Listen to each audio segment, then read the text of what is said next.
বিশ্বনবী অসুস্থ হলে রুকিয়া করতেন, ঝাড়ফুঁক করতেন। আয়াতুল কুরসি শুদ্ধভাবে পড়ে তাজবিদের সাথে যদি পড়ে ফু দেন, জিন ভূত সব পালিয়ে যাবে। জোরে বলেন ঠিক কিনা? রুকিয়া করতেন। বিশ্বনবী নিজে 6 মাস অসুস্থ ছিলেন। লাবিদ ইবনুল আসাম একজন ইহুদিদের মিত্র, সে বিশ্বনবীকে 6 মাসের ব্ল্যাক ম্যাজিক করেছে। ব্ল্যাকার ম্যাজিক, কালো জাদু, কুফরি কালাম করে বিশ্বনবীকে অসুস্থ করে রেখেছিল। বিশ্বনবীকে আল্লাহ তাবিজ বাঁধতে বলেন নাই। বিশ্বনবীকে আল্লাহ বললেন সূরা ফালাক আর নাস নাজিল করে দিলাম, এক একটা আয়াত পড়েন, জাদুর এক একটা গিড়া আমি খুলে দেবো। জোরে বলেন আল্লাহু আকবার। এজন্য বিশ্বনবী যদি কাউকে তাবিজ ঝুলাতে দেখতেন, তাবিজ ছিঁড়তেন। সাহাবারাও তাবিজ ঝুলাতে দেখলে তাবিজ ছিঁড়তেন। তাবিজ শুধু পড়তে পারবে ছোট বাচ্চারা, যারা এখনো কোরআন পড়তে জানে না, যাদের মুখে এখনো বল ফোটে নাই, যারা এখনো 4 কুল মুখস্থ করে নাই, যারা এখনো আয়াতুল কুরসি মুখস্থ করে নাই, শুধু তারাই তাবিজ ঝুলাতে পারবে। জোরে বলেন ঠিক কিনা? বড় বড় ছেলে তাবিজ ঝুলা রাখে, গলায় এতটি, এই হাতে এতগুলা, কোমর এতগুলা। কি জন্য? কয় অসুস্থ। তো এত এত ভারী জিনিস গলায় ঝুলায় রাখলে তোমার পোলা এমনিতে অসুস্থ থাকবে। জোরে বলেন ঠিক কিনা? আরব বিশ্বে তাবিজ নাই। আপনি সৌদি, বাহরাইন, কাতার, কুয়েতে যান, তাবিজ দেখলে ছিঁড়ে ফেলবে। হজ উমরাতে যখন সৌদি আরবের ইমিগ্রেশন পাস করবেন, পুলিশরা এগুলো রেখে দেয়। লিল্লাহে তাকবীর বলে সাহাবারা স্লোগান দিয়েছেন। ওমরে ফারুক তিনি যখন স্লোগান দিতেন তখন লিল্লাহে তাকবীর বলে দিতেন, তিনি নারায়ে তাকবীর বলে দিতেন না। জোরে বলেন ঠিক কিনা? উনি যখন কালিমা পড়ে ইসলাম ধর্ম গ্রহণ করলেন, তখন বিশ্বনবীকে জিজ্ঞেস করলেন, ইয়া রাসূলুল্লাহ, আমাদের কোরআন কি সত্য কিতাব নয়? আপনি কি সত্য রাসূল নন? আমাদের ইসলাম ধর্ম কি সত্য ধর্ম নয়? বিশ্বনবী বললেন, বালা ইয়া ওমর, হ্যাঁ সবই সত্য। ওমরে ফারুক বললেন, সব যদি সত্য হয় তাহলে ফাফিমাল ইখতিফা, লুকিয়ে লুকিয়ে আর দাওয়াত দিবেন কেন? দরজা বন্ধ করে নামাজ পড়বেন কেন? লোকচক্ষুর অন্তরালে জিকির করবেন কেন? ওপেন দাওয়াতি কাজ শুরু করে দেন। সুবহানাল্লাহ পড়বেন না? বিশ্বনবী বললেন, লা ইয়া ওমর হাযিহি বালদাতু মক্কা, এটা মক্কার জীবন। এই মাক্কি জীবনে গোপনে দাওয়াত দিতে হবে। ওপেনলি দাওয়াত দিতে মনে চায় তো মদিনায় যেয়ে দিবা, মক্কায় নয়। ওমরে ফারুক বললেন, ঠিক আছে, মদিনায় যেয়ে আমি দাওয়াত দিব, কিন্তু আমাকে একটা মিছিলের অনুমতি দেন। কিসের অনুমতি? বিশ্বনবী বললেন, যাও মিছিল দাও। ও মিয়া, মিছিল দেওয়ার জন্য লোক থাকার দরকার আছে না নেই? আপনারা এখানে কেউ নাই, আমি একটা মিছিল দিলে মিছিল জমবে? কথা বলেন, এটা মিছিল হবে না, মিছিল উঠবে না। তো সেটা ছিল ইসলামের প্রাথমিক যুগ। বিশ্বনবী সাফা পাহাড়ের পাদদেশে আরকাম ইবনে দারিল আরকামের ঘরে বসে ইসলামের দাওয়াত দিতেন। ওমর ফারুক খুঁজতে আরম্ভ করলেন, খুঁজে পেলেন 10 জন মুসলমান। আমরা তো ইসলাম ধর্ম পেয়েছি, গ্রহণ করি নাই। সাহাবারা ইসলাম ধর্ম গ্রহণ করেছিলেন। জোরে বলেন ঠিক কিনা? এই জন্য ইসলামের জন্য আমাদের মায়া নাই। ইসলামরে গালি দিলে আমাদের কলিজায় আগুন ধরে না। কিন্তু সাহাবাদের ইসলাম ধর্ম ছিল পৈতৃক সূত্রে পাওয়া নয়, সেটা ছিল ইসলাম ধর্ম গ্রহণ করা। জোরে বলেন ঠিক কিনা? সাইয়েদনা ওমর ফারুক 10 জন সাহাবীকে পেলেন। 10 জন সাহাবীকে নিয়ে তিনি 2 কাতার করলেন, প্রত্যেক কাতারে 5 জন। দ্বিতীয় কাতারে তিনি লিডার বানালেন বিশ্বনবীর চাচা হামজাকে। প্রথম কাতারের লিডার হলেন তিনি নিজেই। তারপরে তিনি এক বাক্যের একটা ছোট্ট ভাষণ দিলেন। জোরে বলেন কয় বাক্যের? সবাই তো বলেন না, বলেন না কয় বাক্যের? উনি বললেন, মান আরাদা আন তাসকুলা উম্মু ইয়াতামা ওয়ালাদু তারমিলা যাওজাতুহু ফালিয়াসুদ্দানি। কে আছো মক্কায়, কার এত বড় বুকের পাটা, মায়ের বুক খালি করতে চাও, সন্তানগুলোর ইয়াতীম বানাতে চাও, বিবিকে বিধবা বানাতে চাও, পারলে আমি উমরের মিছিল ঠেকাও। যেরকম সুবহানাল্লাহ। উমরের এই বর্ষিয়ান, এই গর্জে ওঠা এক বাক্যের ভাষণ শুনে কেউ সেদিন মিছিল ঠেকাতে আসেন। সাইয়েদনা ওমর যে মিছিল দিয়েছিলেন সেখানে তিনি নারায়ে তাকবীর বলেননি। কি বলেছেন? লিল্লাহে তাকবীর। গলা ফাটিয়ে উনি বললেন লিল্লাহে তাকবীর। সব সাহাবারা কি বলল? আরো আস্তে বলেন, কি বলল? আল্লাহু আকবার বলল। উনি মিছিল দিতে শুরু করলেন। উনি বললেন, আমার মিছিল চলবে, দিতে দিতে আমি কাবার গিলাফ যে স্পর্শ করব, কাবা ঘরে চুমু খাবো, কপালটা মাটিতে ঘষে আল্লাহরে সিজদা দেব, তারপরে আমার মিছিল থামবে। উনি মিছিল দিলেন। আবু জাহাল সে দুপুরবেলার খাবার খেয়ে বিশ্রাম নিচ্ছে। আবু জাহাল বলে, কিরে, আমার নির্বাচনী এলাকায় আমার পারমিশন নেওয়া ছাড়া, অনুমতি ছাড়া আমার এলাকায় মিছিল দেয়, কার এত সাহস? দেখার জন্য বের হয়েছে, বের হয়েই দেখে মিছিলের সামনে ওমর। ওমিয়া ওমরে দেখলে শয়তানের রাস্তা চেঞ্জ করে অন্য রাস্তা দিয়ে হাঁটে। জোরে বলেন আল্লাহু আকবার। আবার বিশ্বনবী বলেছেন, লা নবিয়্যা বা'দি ওয়ালা রাসূলা লাউ কানা বা'দি নাবিয়্যুন লাকানা ওমর। আমার পরে কোনো নবীও নাই, রাসূলও নাই, তবে আমার পরে কেউ যদি নবী হয় আমার ওমর নবী হয়ে যাবে। কোন আল্লাহু আকবার। সেই ওমর, তাকে দেখে আবু জাহাল, উতবা, শাইবা, ওয়ালিদ ইবনে মুগীরা সব দিল দৌড়। ফাঁকা মাঠে ওমরে ফারুক সিংহের মতো গর্জন দিয়ে, স্লোগান দিয়ে, লিল্লাহে তাকবীর পড়ে পড়ে মিছিল দিতে শুরু করলেন। কেউ ঠেকাতে পারে না।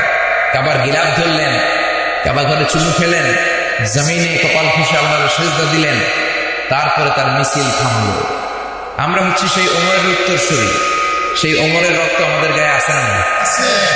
ওমরের রক্ত যে আছে এটাও তো ভালো মতো করতে বললেন, আছে না নাই? আপনারা যেরকম ঝিমায় পড়ছেন মনে হচ্ছে আমি মহিলা সমাবেশে কথা বলতেছি। আমার সামনে যারা বসা মহিলা না পুরুষ? শুধু কি পুরুষ না সুপুরুষ? শুধুই কি সুপুরুষ নাকি ইমানদার সুপুরুষ?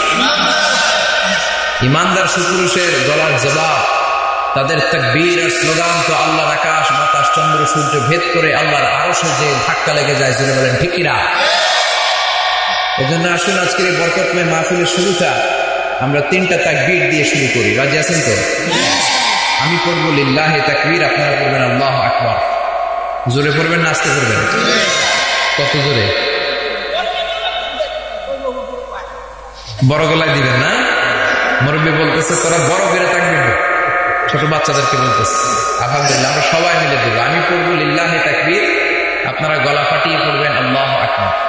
আমি মাঝে মাঝে বিবাহিত বনাম অবিবাহিত এরকম ভাগ করে দেই। আজকে কি ওইভাবে দিবেন নাকি এমনি দিয়ে দিবেন? হ্যাঁ, ভাগ করে দিবেন? বলেন কিভাবে দিবেন? তাকবীর বিবাহিত অবিবাহিত দেন। ঠিক আছে, বিবাহিত কারা কারা আছে হাত তুলি তো আমরা। মাশাআল্লাহ, অনেক বিবাহিত, হাত নামান। অবিবাহিত কারা আছে দেখি? অবিবাহিত এই বাচ্চারা, তোরা অবিবাহিত, হাত তুল, সবাই হাত তুলো। আচ্ছা, তোমরাও কম না, হাত নামা। তাহলে আমি প্রথমে লিল্লাহি তাকবীর বললে বিবাহিতরা পড়বেন আল্লাহু আকবার, এরপরে লিল্লাহি তাকবীর বললে অবিবাহিতরা। দেখবো কাদের গলায় জোর বেশি। বিবাহিতদেরকে আপনারা এই এলাকায় আঞ্চলিক ভাষায় এই বুড়িচনে কি বলেন? হ্যাঁ, বিয়াতা। আর অবিবাহিতদেরকে আবিয়াতা। তাহলে বিয়াতা আর আবিয়াতা। ঠিক আছে, বিয়াতারা রেডি হন আগে। ওই যে কাশি দিতেছে অনেকে, কাশি দিয়ে গলা ঠিক করে নিতেছে। শুরুতে অবিবাহিতরা আবিয়াতারা চুপ, বিয়াতারা তাকবীর দিবে। বিয়াতারা রেডি? আমি কিন্তু নারায়ে তাকবীর বলবো না, আমি এখন বলবো লিল্লাহি তাকবীর। সব বিয়াতারা বলবেন আল্লাহু আকবার। বিয়াতা ভাইরা রেডি? দেখি আপনাদের গলায় কেমন জোর। লিল্লাহি তাকবীর। মাশাআল্লাহ, অনেক আওয়াজ হচ্ছে। এবার আবিয়াতাদের পালা। আবিয়াতারা রেডি? তোমরা এখন দিবা, যারা বিয়ে করে নাই এখন। আমি লিল্লাহি তাকবীর বললে তোমরা আল্লাহু আকবার বলবা। বিয়াতাদেরকে তোমরা কি হারাই দিতে পারবা? আচ্ছা, দেখা যাক। লিল্লাহি তাকবীর।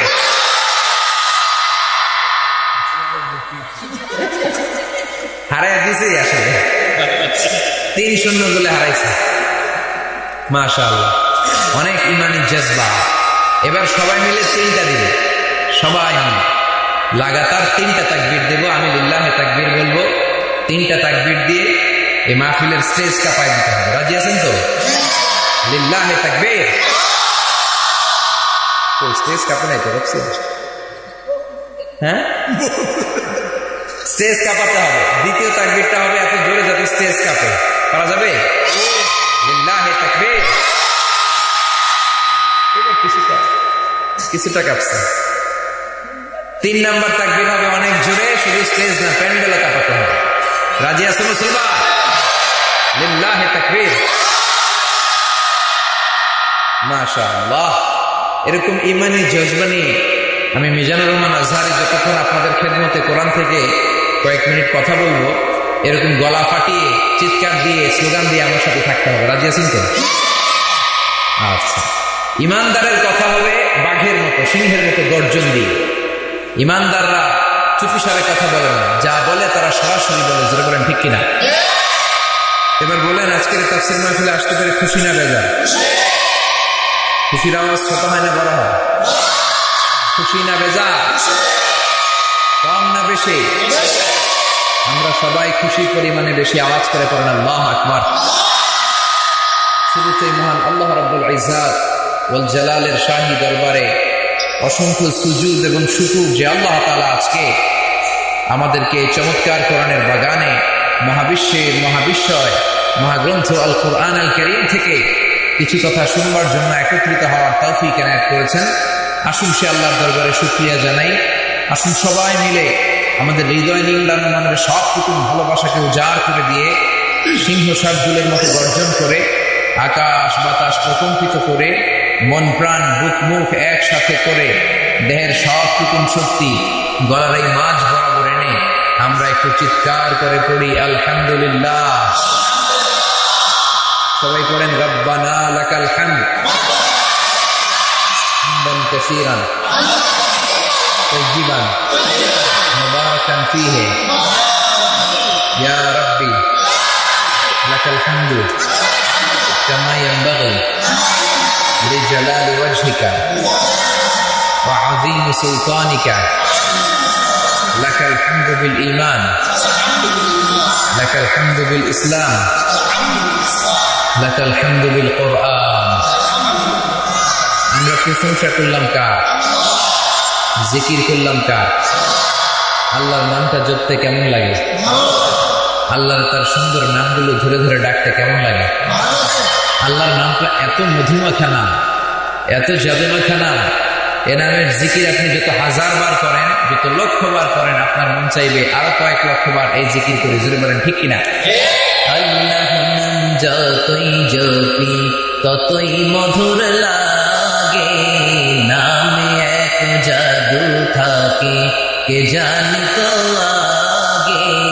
আল্লাহর নাম যতই জপি, ও নাম জপে প্রিয়তম, ও নাম জপে মজনু সময়, নামে পাপিয়া গাহে হৃদয় গোলাপ বাগে। আল্লাহর নাম যতই জপি পড়েন আল্লাহু আকবার। এজন্য আমরা আল্লাহর নামের তাকবীর দিয়ে আমাদের সব ভালো কাজগুলো শুরু করি। আমাদের নামাজের শুরুতে আল্লাহর নামের তাকবীর আছে না নাই? এরপরে আজানের শুরুতে আছে না নাই? আমাদের 2 ঈদের নামাজে অতিরিক্ত 6টা তাকবীর আছে না নাই? এজন্য মুসলমানেরা সবসময় প্রশংসা করে কার? ইমানদারেরা সবসময় চায় কার কাছে? বিপদে পড়লে চাইবেন কার কাছে? সবসময় আমরা আল্লাহর দিকে ফিরি। আমরা আল্লাহ ছাড়া কারো কাছে চাই না।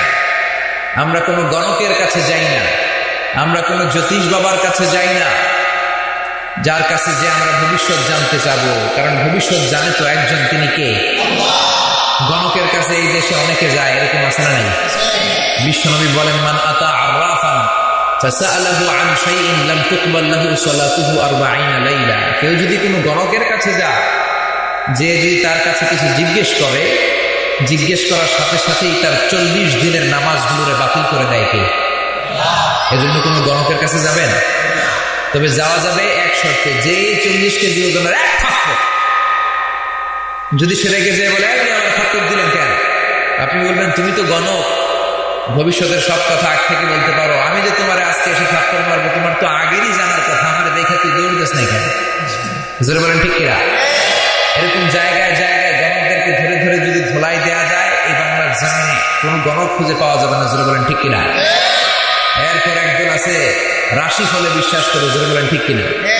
উত্তর রাশি, বিলাই রাশি, ইন্দুর রাশি, কত যে রাশি, রাশির কোনো শেষ নাই। তুলা রাশি, কন্যা রাশি, অসংখ্য রাশি দিয়ে ভরা। মুসলমানেরা এগুলোকে বিশ্বাস করে না, বিশ্বাস করে একজনের উপর, তিনি কে?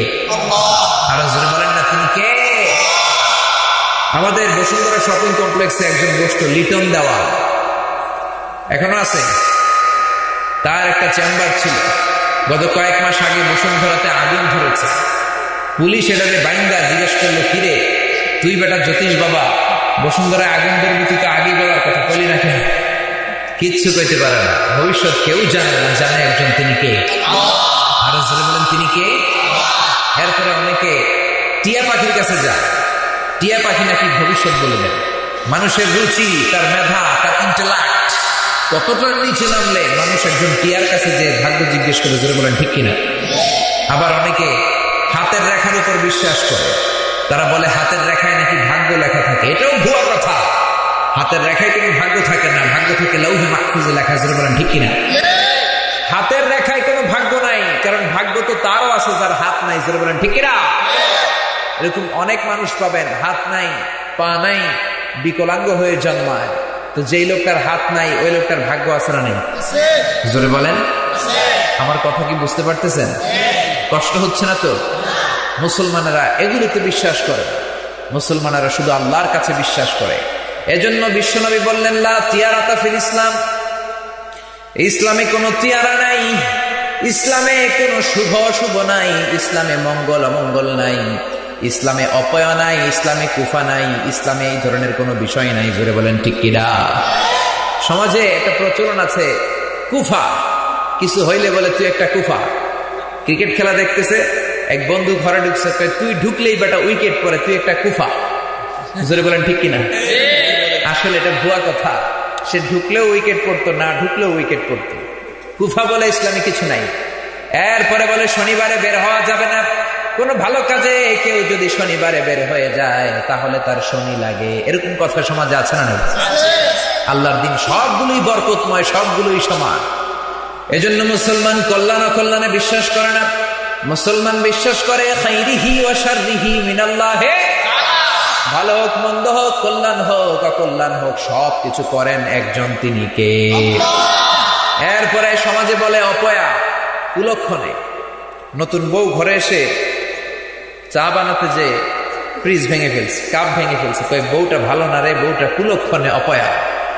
এরকম কথা আছে না নাই? বউকে তুলে আনতেছে, অ্যাক্সিডেন্ট হয়েছে বরযাত্রীর গাড়ি, অনেকের হাত ভেঙে গেছে, আহত হয়েছে, তখন কই বউটা অপয়া, বউটা কুলক্ষণে। এগুলোতে মুসলমান বিশ্বাস করতে পারে না। এরপরে তাবিজে মুসলমানরা বিশ্বাস করে না। মুসলমান বিশ্বাস করে ঝাড়ফুঁকে। বিশ্বনবী নিজে ঝাড়ফুঁক করতেন। এখন কোরআনই তো ঠিক মতো করে না, ঝাড়ফুঁক করবে কেমন? সকালবেলা আগে কোরআনের ধ্বনি শোনা যেত, জোরে বলেন ঠিক কিনা?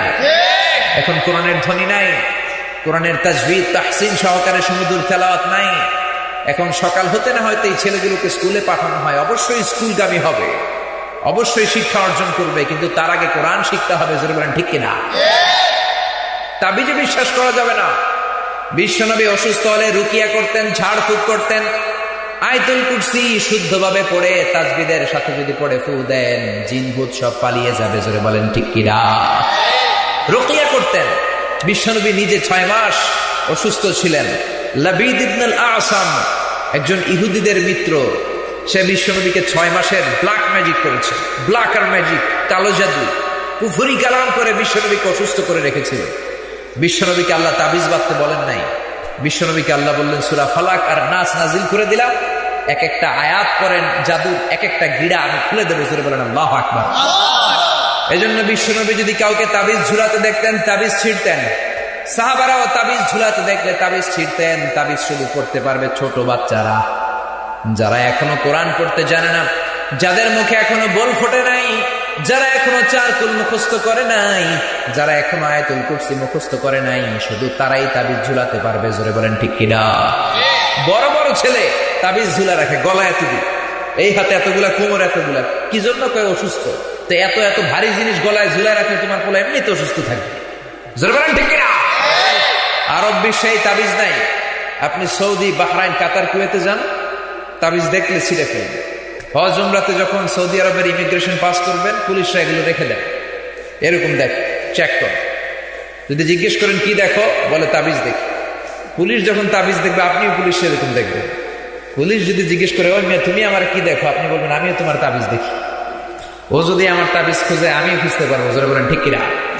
এজন্য আপনি ঝাড়ফুঁক করবেন। অসুস্থ ব্যক্তির গায়ে সূরা ফাতিহা করে যদি আপনি ফু দেন, অসুস্থ ব্যক্তিকে সুস্থ করে দেয় কে? বিশ্বনবীর আঙ্গুলে একবার বল্লা পোকা কামড় দিয়েছে। বিশ্বনবী ব্যথায় কাতরাচ্ছেন।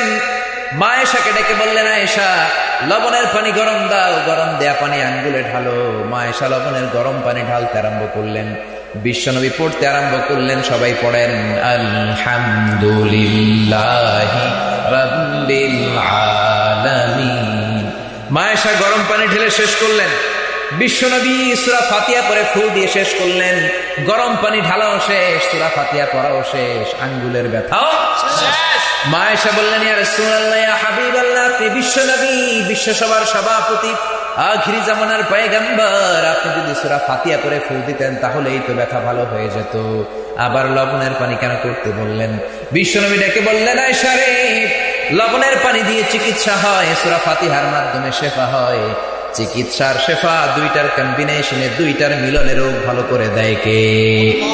এই জন্য মুমিনরা রুকিয়া করে। ছোট্ট বাচ্চা ভূতে আসর করতে পারে, জিনে আসর করতে পারে, অশরীরী প্রাণ আসর করে বসতে পারে, এই জন্য তাদের গলায়, তাদের গায়ে আপনি তাবিজ দেন। কিন্তু এই বাচ্চাটা যখন আয়াতুল কুরসি শিখে নিজেই যখন নিজের গায়ে ঝাড়ফুঁক করতে পারে, তখন আর তাবিজ দেয়া যাবে না। জোরে বলেন ঠিক কিনা? এরপরে অনেকে আজমি শরীফের সুতা হাতের মধ্যে বেঁধে আমি গোল্ডেন এ প্লাস পাবো, এত কোনো সন্দেহ নাই, কারণ আমার হাতের মধ্যে আজমি শরীফের সুতা আছে না নাই?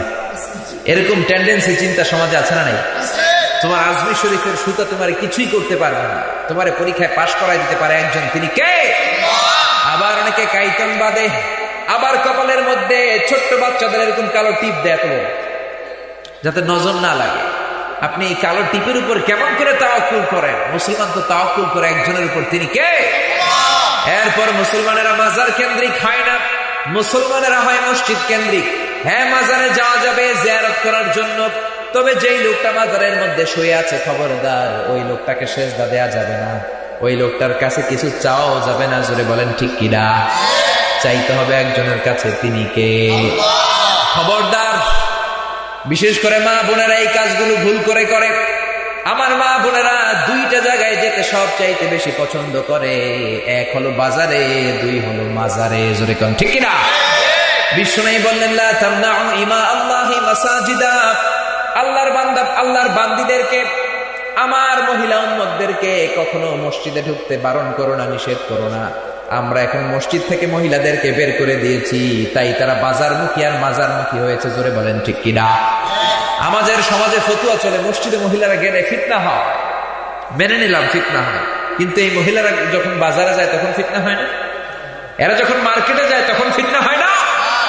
এরা যখন রাস্তায় উলঙ্গ হয়ে বের হয়ে যায় তখনও ফিতনা আছে না নাই? এখন আমরা মসজিদে ঢুকতে দেই। এই দেশে মহিলাদেরকে নিয়ে কোথাও ঘুরতে যাওয়া যায় না, কারণ ঘুরতে গেলে আমার নামাজ আমি মসজিদে করবো, আমার ওয়াইফ নামাজ করবে কই? মহিলাদেরকে নিয়ে কোথাও বেড়াতে গেলেই তাদের নামাজ কাজা হয়। কক্সবাজারে গেলাম, নামাজের জায়গা আছে, কিন্তু মহিলারা নামাজ করবে কই? আরব বিশ্বের যে কোনো দেশে যান, সব জায়গায় মসজিদের মধ্যে আলাদা করে মহিলাদের নামাজের জায়গা আছে না নাই? মা মারিয়াম এই পৃথিবীর 5 জন শ্রেষ্ঠ নারী। 1 নম্বরে আসিয়া, 2 নম্বরে মারিয়াম, 3 নম্বরে খাদিজা, 4 নম্বরে ফাতেমা, 5 নম্বরে বিশ্বনবীর একমাত্র কুমারী বউ আয়েশা। মারিয়ামের নাম এই 5 জনের মধ্যে আছে না নাই? মহিলা হয়ে তিনি বাইতুল মাকদাসের, আমাদের দুনিয়ার মসজিদের মতো নয়, পৃথিবীর শ্রেষ্ঠ 3টা মসজিদের একটা। ওই মসজিদের মধ্যে আজীবন ছিলেন, মসজিদের ভেতরে বসে আল্লাহর জিকির করতেন, মসজিদ ঝাড়ু দিতেন, মসজিদ পরিষ্কার করতেন, মসজিদের মধ্যে সব সময় ইবাদত করতেন। জোরে বলেন ঠিক কিনা?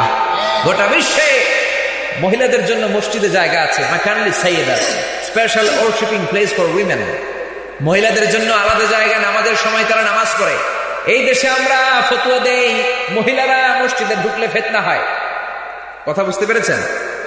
মসজিদে ঢুকলে ফিতনা হয়, কিন্তু এই মহিলাগুলোই উলঙ্গ হয়ে বাজারে গেলে ফিতনা হয় না, মার্কেটে গেলে ফিতনা হয় না, রাস্তায় বেরোলে ফিতনা হয় না। জোরে বলেন ঠিক কিনা? এই জন্য মুসলমানরা বাজার কেন্দ্রিক হয় না, মুসলমানরা মসজিদ কেন্দ্রিক হয়। মুসলমানরা রব্বুল আলামিনের কাছে ছাড়া অন্য কারো কাছে কোনোদিন কিছু চায় না। জোরে বলেন ঠিক কিনা? এরকম অসংখ্য শিরক সমাজে আছে না? ছোট্ট বাচ্চার দাঁত পড়ে গেলে ইঁদুরের গর্তের কাছে যে বলে, ইন্দুর মামা, ইন্দুর মামা, আমার মোটা দাঁত নিয়ে তোমার চিকুন দাঁত দিও, বলে না? তো ইন্দুর মামা নিয়ে আপনারা দাঁত দিবে। দাঁত দিতে পারে কে? আবার নিতে পারে কে? এজন্য সবকিছু চাইবো কার কাছে? এরপরে আমি তো এক জেলা থেকে আরেক জেলায় ঘুরি, রাতে রাতে অনেক ট্রাকের নিচে দেখি পুরাতন সিরা জুতা ঝুলায় রাখে। দেখছেন? ড্রাইভারে জিজ্ঞেস করলাম, কিরে ভাই জুতা ঝুলাইলি কেন? হুজুর মুখ লাগে। তো মুখ লাগলে হুজুর যেই বেড়ায় মুখ লাগাইছে আমার সিরা জুতা ওর গালে যায় পড়বে। তুমি জুতার উপর নির্ভর করেছে ট্রাক বাঁচানোর জন্য, জুতা তোমার ট্রাক বাঁচাইতে পারবে? তোমার ট্রাক বাঁচাতে পারে একজন, তিনি কে? আর জোরে বলেন কে? এজন্য খবরদার, মুসলমানরা সব সময় তাওয়াক্কুল করে একজনের উপর, মুসলমানরা বিশ্বাস রাখে একজনের উপর, তিনি কে? আজকে আমরা এমন একটা বই থেকে কথা বলবো যে বইটার ভেতরে কোনো ভুল নাই, কোনো সন্দেহ নাই, কোনো সংশয় নাই। এই বইটা মুত্তাকিদের হেদায়েতের জন্য নাজিল করেছেন কে? আল্লাহ। বলেন তো এই বইটার নাম কি? সবাই বলেন নাই, চিৎকার করে বলেন কি নাম? এই কোরআনে কি কোনো ভুল আছে? সন্দেহ আছে? ফ্রান্সের বিখ্যাত সার্জন ডক্টর মরিস বুকাইলি, তিনি তার ধর্মগ্রন্থ বাইবেল নিয়েও গবেষণা করেছেন, আবার কোরআন নিয়েও গবেষণা করেছেন। তার গবেষণা শেষে তার রিসার্চের যে আউটকাম ছিল, তিনি বলেছেন, আমার স্বীয় গ্রন্থ, আমাদের খ্রিস্টীয় ধর্মের গ্রন্থ বাইবেলে আমি অনেক ইনকনসিস্টেন্সি পেয়েছি, অনেক ধরনের অসঙ্গতি পেয়েছি, কিন্তু কোরআনে কোনো অসঙ্গতি নাই, কোরআনে কোনো ভুলও নাই। চিৎকার করে বলেন আল্লাহু আকবার। See the origin of human being, মানুষের আদি রহস্য, এটা নিয়ে গবেষণা করেছে। আমি গবেষণা করেছি এমব্রয়োলজির উপর মালয়েশিয়াতে।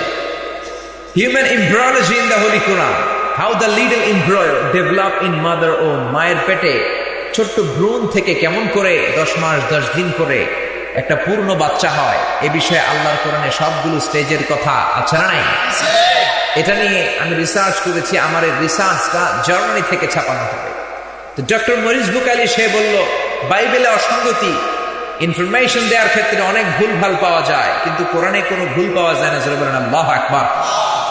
এটা কি মুসলমানদের কথা না একজন খ্রিস্টানের কথা? আমার বিশ্বনবীর প্রশংসায়ও এরকম হাজার হাজার খ্রিস্টান অনেক কমেন্ট করেছে। জোরে বলেন ঠিক কিনা? আপনি যদি ব্রিটিশ মিউজিয়ামে ঢুকেন, ইংল্যান্ডে, ঢুকার পথেই শ্বেত পাথরের ফলকে লেখা পাবেন, as a father, as a teacher, as a commander, as a law giver, as a law maker, as a reformer of the society, as a messenger, Muhammad is the superman of the world. করেন আল্লাহু আকবার। একজন বাবা হিসেবে, স্বামী হিসেবে, নেতা হিসেবে, আইন প্রণেতা হিসেবে, সমাজ সংস্কারক হিসেবে, সেনাপতি হিসেবে, একজন নবী হিসেবে মুহাম্মদ হচ্ছে এই পৃথিবীর একজন সুপারম্যান। করেন সুবহানাল্লাহ।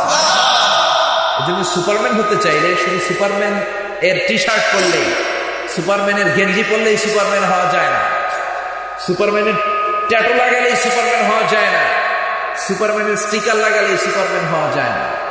সুপারম্যান হতে হলে মুহাম্মাদের অনুসারী হতে হয়। চিৎকার করে বলেন ঠিক কিনা? আপনারা দালাই লামার নাম শুনেছেন? শুনেন নাই? বৌদ্ধদের ধর্মীয় নেতা, ওই যে মাথার মধ্যে চুল নাই, গায়ে হলুদ একটা চাদর পরে এরা পাঠ করে ওম শান্তি, ওম বুদ্ধাং চরণং গচ্ছামি, ধম্মাং চরণং গচ্ছামি, নির্বাণাং পরমং সুখং, নির্বাণাং পরম শান্তি, ওম শান্তি। কলিজাটা শান্তি শান্তি লাগে। আহা, ওরা শুধু শান্তি শান্তি বলে, কিন্তু শান্তির কোনো প্রশিক্ষণ, শান্তির কোনো অনুসরণ তাদের মধ্যে নাই। চিৎকার করে বলেন ঠিক কিনা? আল্লাহর জমিনে, আকাশের নিচে, জমিনের উপরে বৌদ্ধদের চেয়ে মায়ানমার যেটা তারা ঘটিয়েছে বিগত কয়েক মাস ধরে, এদের চেয়ে হিংস্র জানোয়ার আর সন্ত্রাস পৃথিবীতে আর নাই। বলেন ঠিক কিনা? এরা নিরস্ত্র রোহিঙ্গাদেরকে গুলি মেরে ঝাঁঝরা করে দিয়েছে, বাড়িগুলো আগুন দিয়ে জ্বালিয়ে দিয়েছে, আমার মা বোনদের ইজ্জতের ওড়নায় হাত দিয়েছে। বলেন ঠিক কিনা? সেখানকার হাফেজে কোরআনদের গলা কেটে গোশতগুলো আগুন দিয়ে ঝলসে দিয়েছে। কিন্তু আমরা শান্তি কেন? আমরা তাদের জন্য হেদায়েতের দোয়া করি।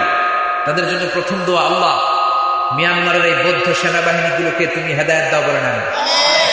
আর হেদায়েত যদি তাদের কপালে না থাকে, নসিবে না থাকে, এই মায়ানমারকে, বার্মাকে তুমি পৃথিবীর মানচিত্র থেকে ডিলিট করে দাও। বলেন আমিন।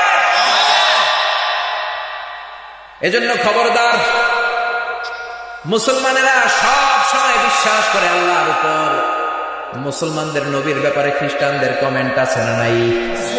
হাজার হাজার খ্রিস্টান বিশ্বনবীর ব্যাপারে এরকম কমেন্ট করেছে। বলছিলাম দালাই লামা, এই তিব্বতের বৌদ্ধ ধর্মের নেতা, সে একটা ইন্টারন্যাশনাল কনফারেন্সে বিশ্বনবীকে মহাবিশ্বের অবিসংবাদিত নেতা বলেছে। ধরে বলেন আল্লাহু আকবার। এই দালাই লামা কি মুসলমান না বৌদ্ধ? বৌদ্ধরাও আমার নবীর প্রশংসা করে। আপনি যদি মাইকেল এইচ হার্টের বই পড়ে থাকেন, যে বইটার নাম হচ্ছে দি 100, a ranking of the most influential personality in the world, তিনি পৃথিবী কাঁপানো 100 জন মনীষীর জীবনী একটা বইতে লিখেছেন।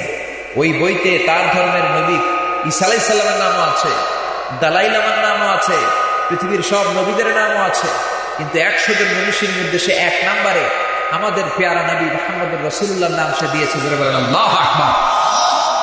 সে ছিল খ্রিস্টান। আপনারা মহাত্মা গান্ধীর নাম শুনেছেন? ইন্ডিয়ার অবিসংবাদিত নেতা। ব্রিটিশ তাড়ানোর ক্ষেত্রে তার ভূমিকার কোনো জুড়ি নেই। পেশায় একজন ব্যারিস্টার, বারেট ল করেছেন লন্ডন থেকে। তিনি বিশ্বনবীর জীবনী গ্রন্থ পড়ে অবাক হয়েছেন।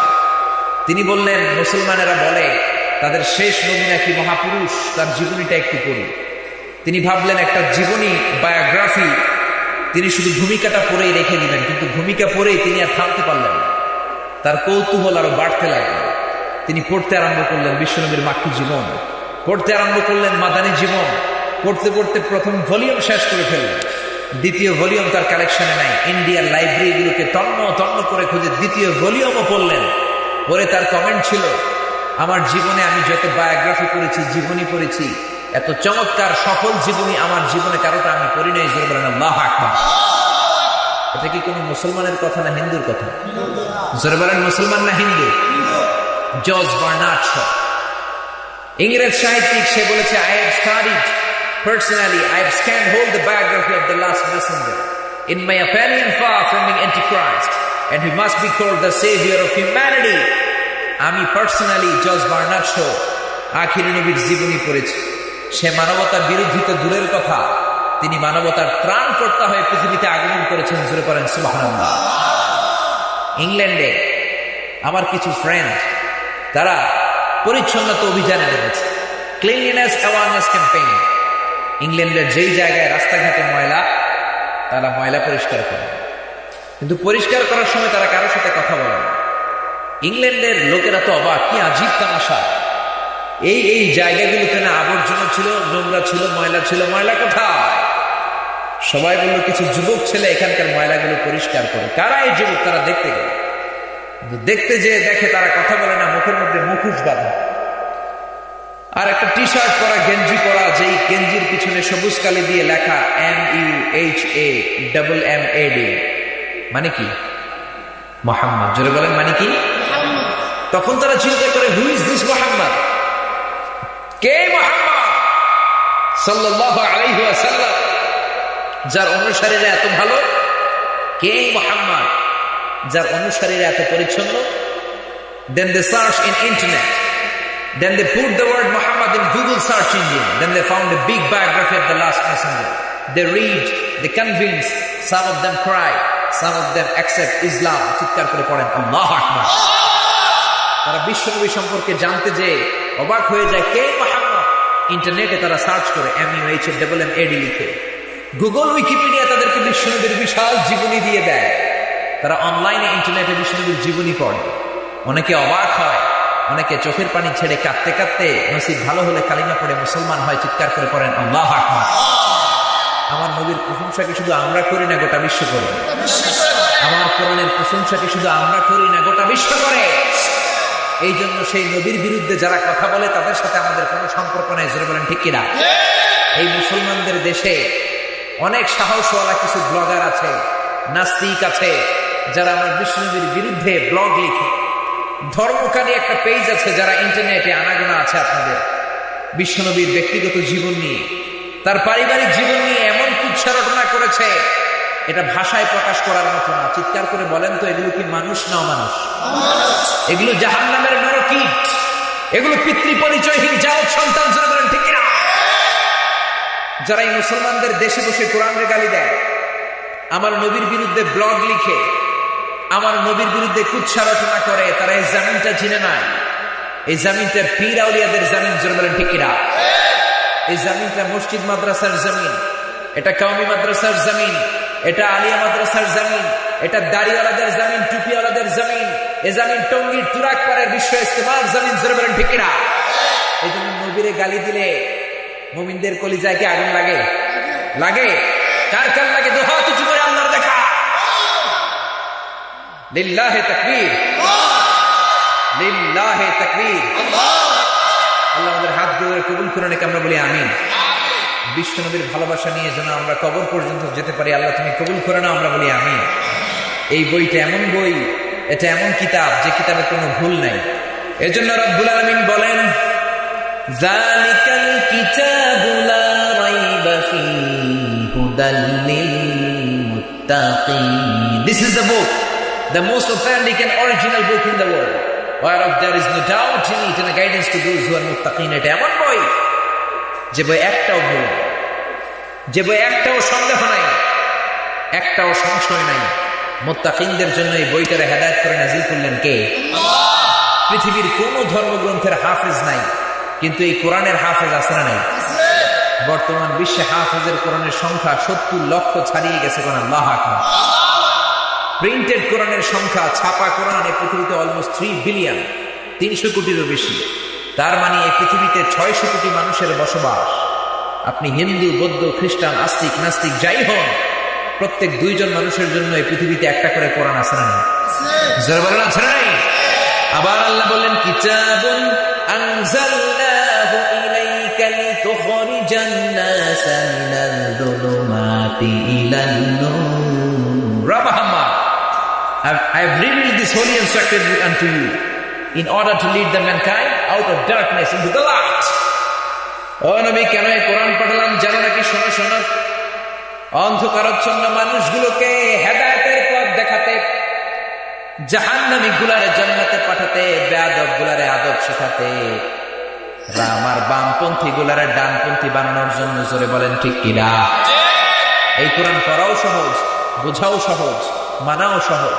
এই জন্য জীবনের প্রতিটা অঙ্গনে এই কোরআন মানার দরকার আছে না? আপনারা কি ঝিমায় পড়ছেন নাকি আমার কথা বুঝতে কষ্ট হচ্ছে? ঘুমাচ্ছেন না তো? আবার 3টা তাকবীর দেয়া যাবে নাকি কষ্ট হবে? গলা ফাটিয়ে তাকবীর দেয়া যাবে তো? লিল্লাহি তাকবীর, লিল্লাহি তাকবীর, লিল্লাহি তাকবীর। আসুন আর সময় নষ্ট না করে আমরা এই কোরআন থেকেই কথা শুরু করে দেই। আসার পথে আমার প্রিয় ভাই রবিউল আনসারী সাহেব আমাকে বলছিলেন, হুজুর সূরা ইনফিতারের তাফসীর করো। তা আমি মনে মনে ভাবলাম যে আজকে আমি দোয়ার ব্যাপারে আলোচনা করবো। দোয়া, ইনফিতারের তাফসীর আশেপাশে অনেক এলাকায় আমি করেছি, আজকে দোয়ার উপর কথা বলবো। কিন্তু সভাপতি সাহেবের বাসায় যখন বসলাম, তোমার আব্বা কি নাম যেন, আব্দুল হক সাহেব, উনি আমার বললেন, হুজুর না, আপনি কিয়ামতের আলামতের উপর আলোচনা করবেন। তো আমরা সভাপতি সাহেবের সম্মানার্থে কিয়ামতের আলামতের ব্যাপারে 2-1 মিনিট শুনবো। রাজি আছেন তো? আপনাদের ধৈর্যচ্যুতি ঘটবে না তো? সুবহানাল্লাহ, আলহামদুলিল্লাহর আওয়াজ গলা ফাটিয়ে দেওয়া যাবে তো? কিয়ামতের আলামত। এই পৃথিবীতে আমরা আজীবন থাকতে আসি না, একদিন চলে যেতে হবে। জোরে কোন ঠিক কিনা? একদিন মাটির ভেতরে হবে ঘর, রে মন আমার কেন বাঁধো দালান ঘর, রে মন আমার কেন বাঁধো দালান ঘর। জোরে বলেন ঠিক কিনা? এই পৃথিবী কি আজীবন এরকম থাকবে?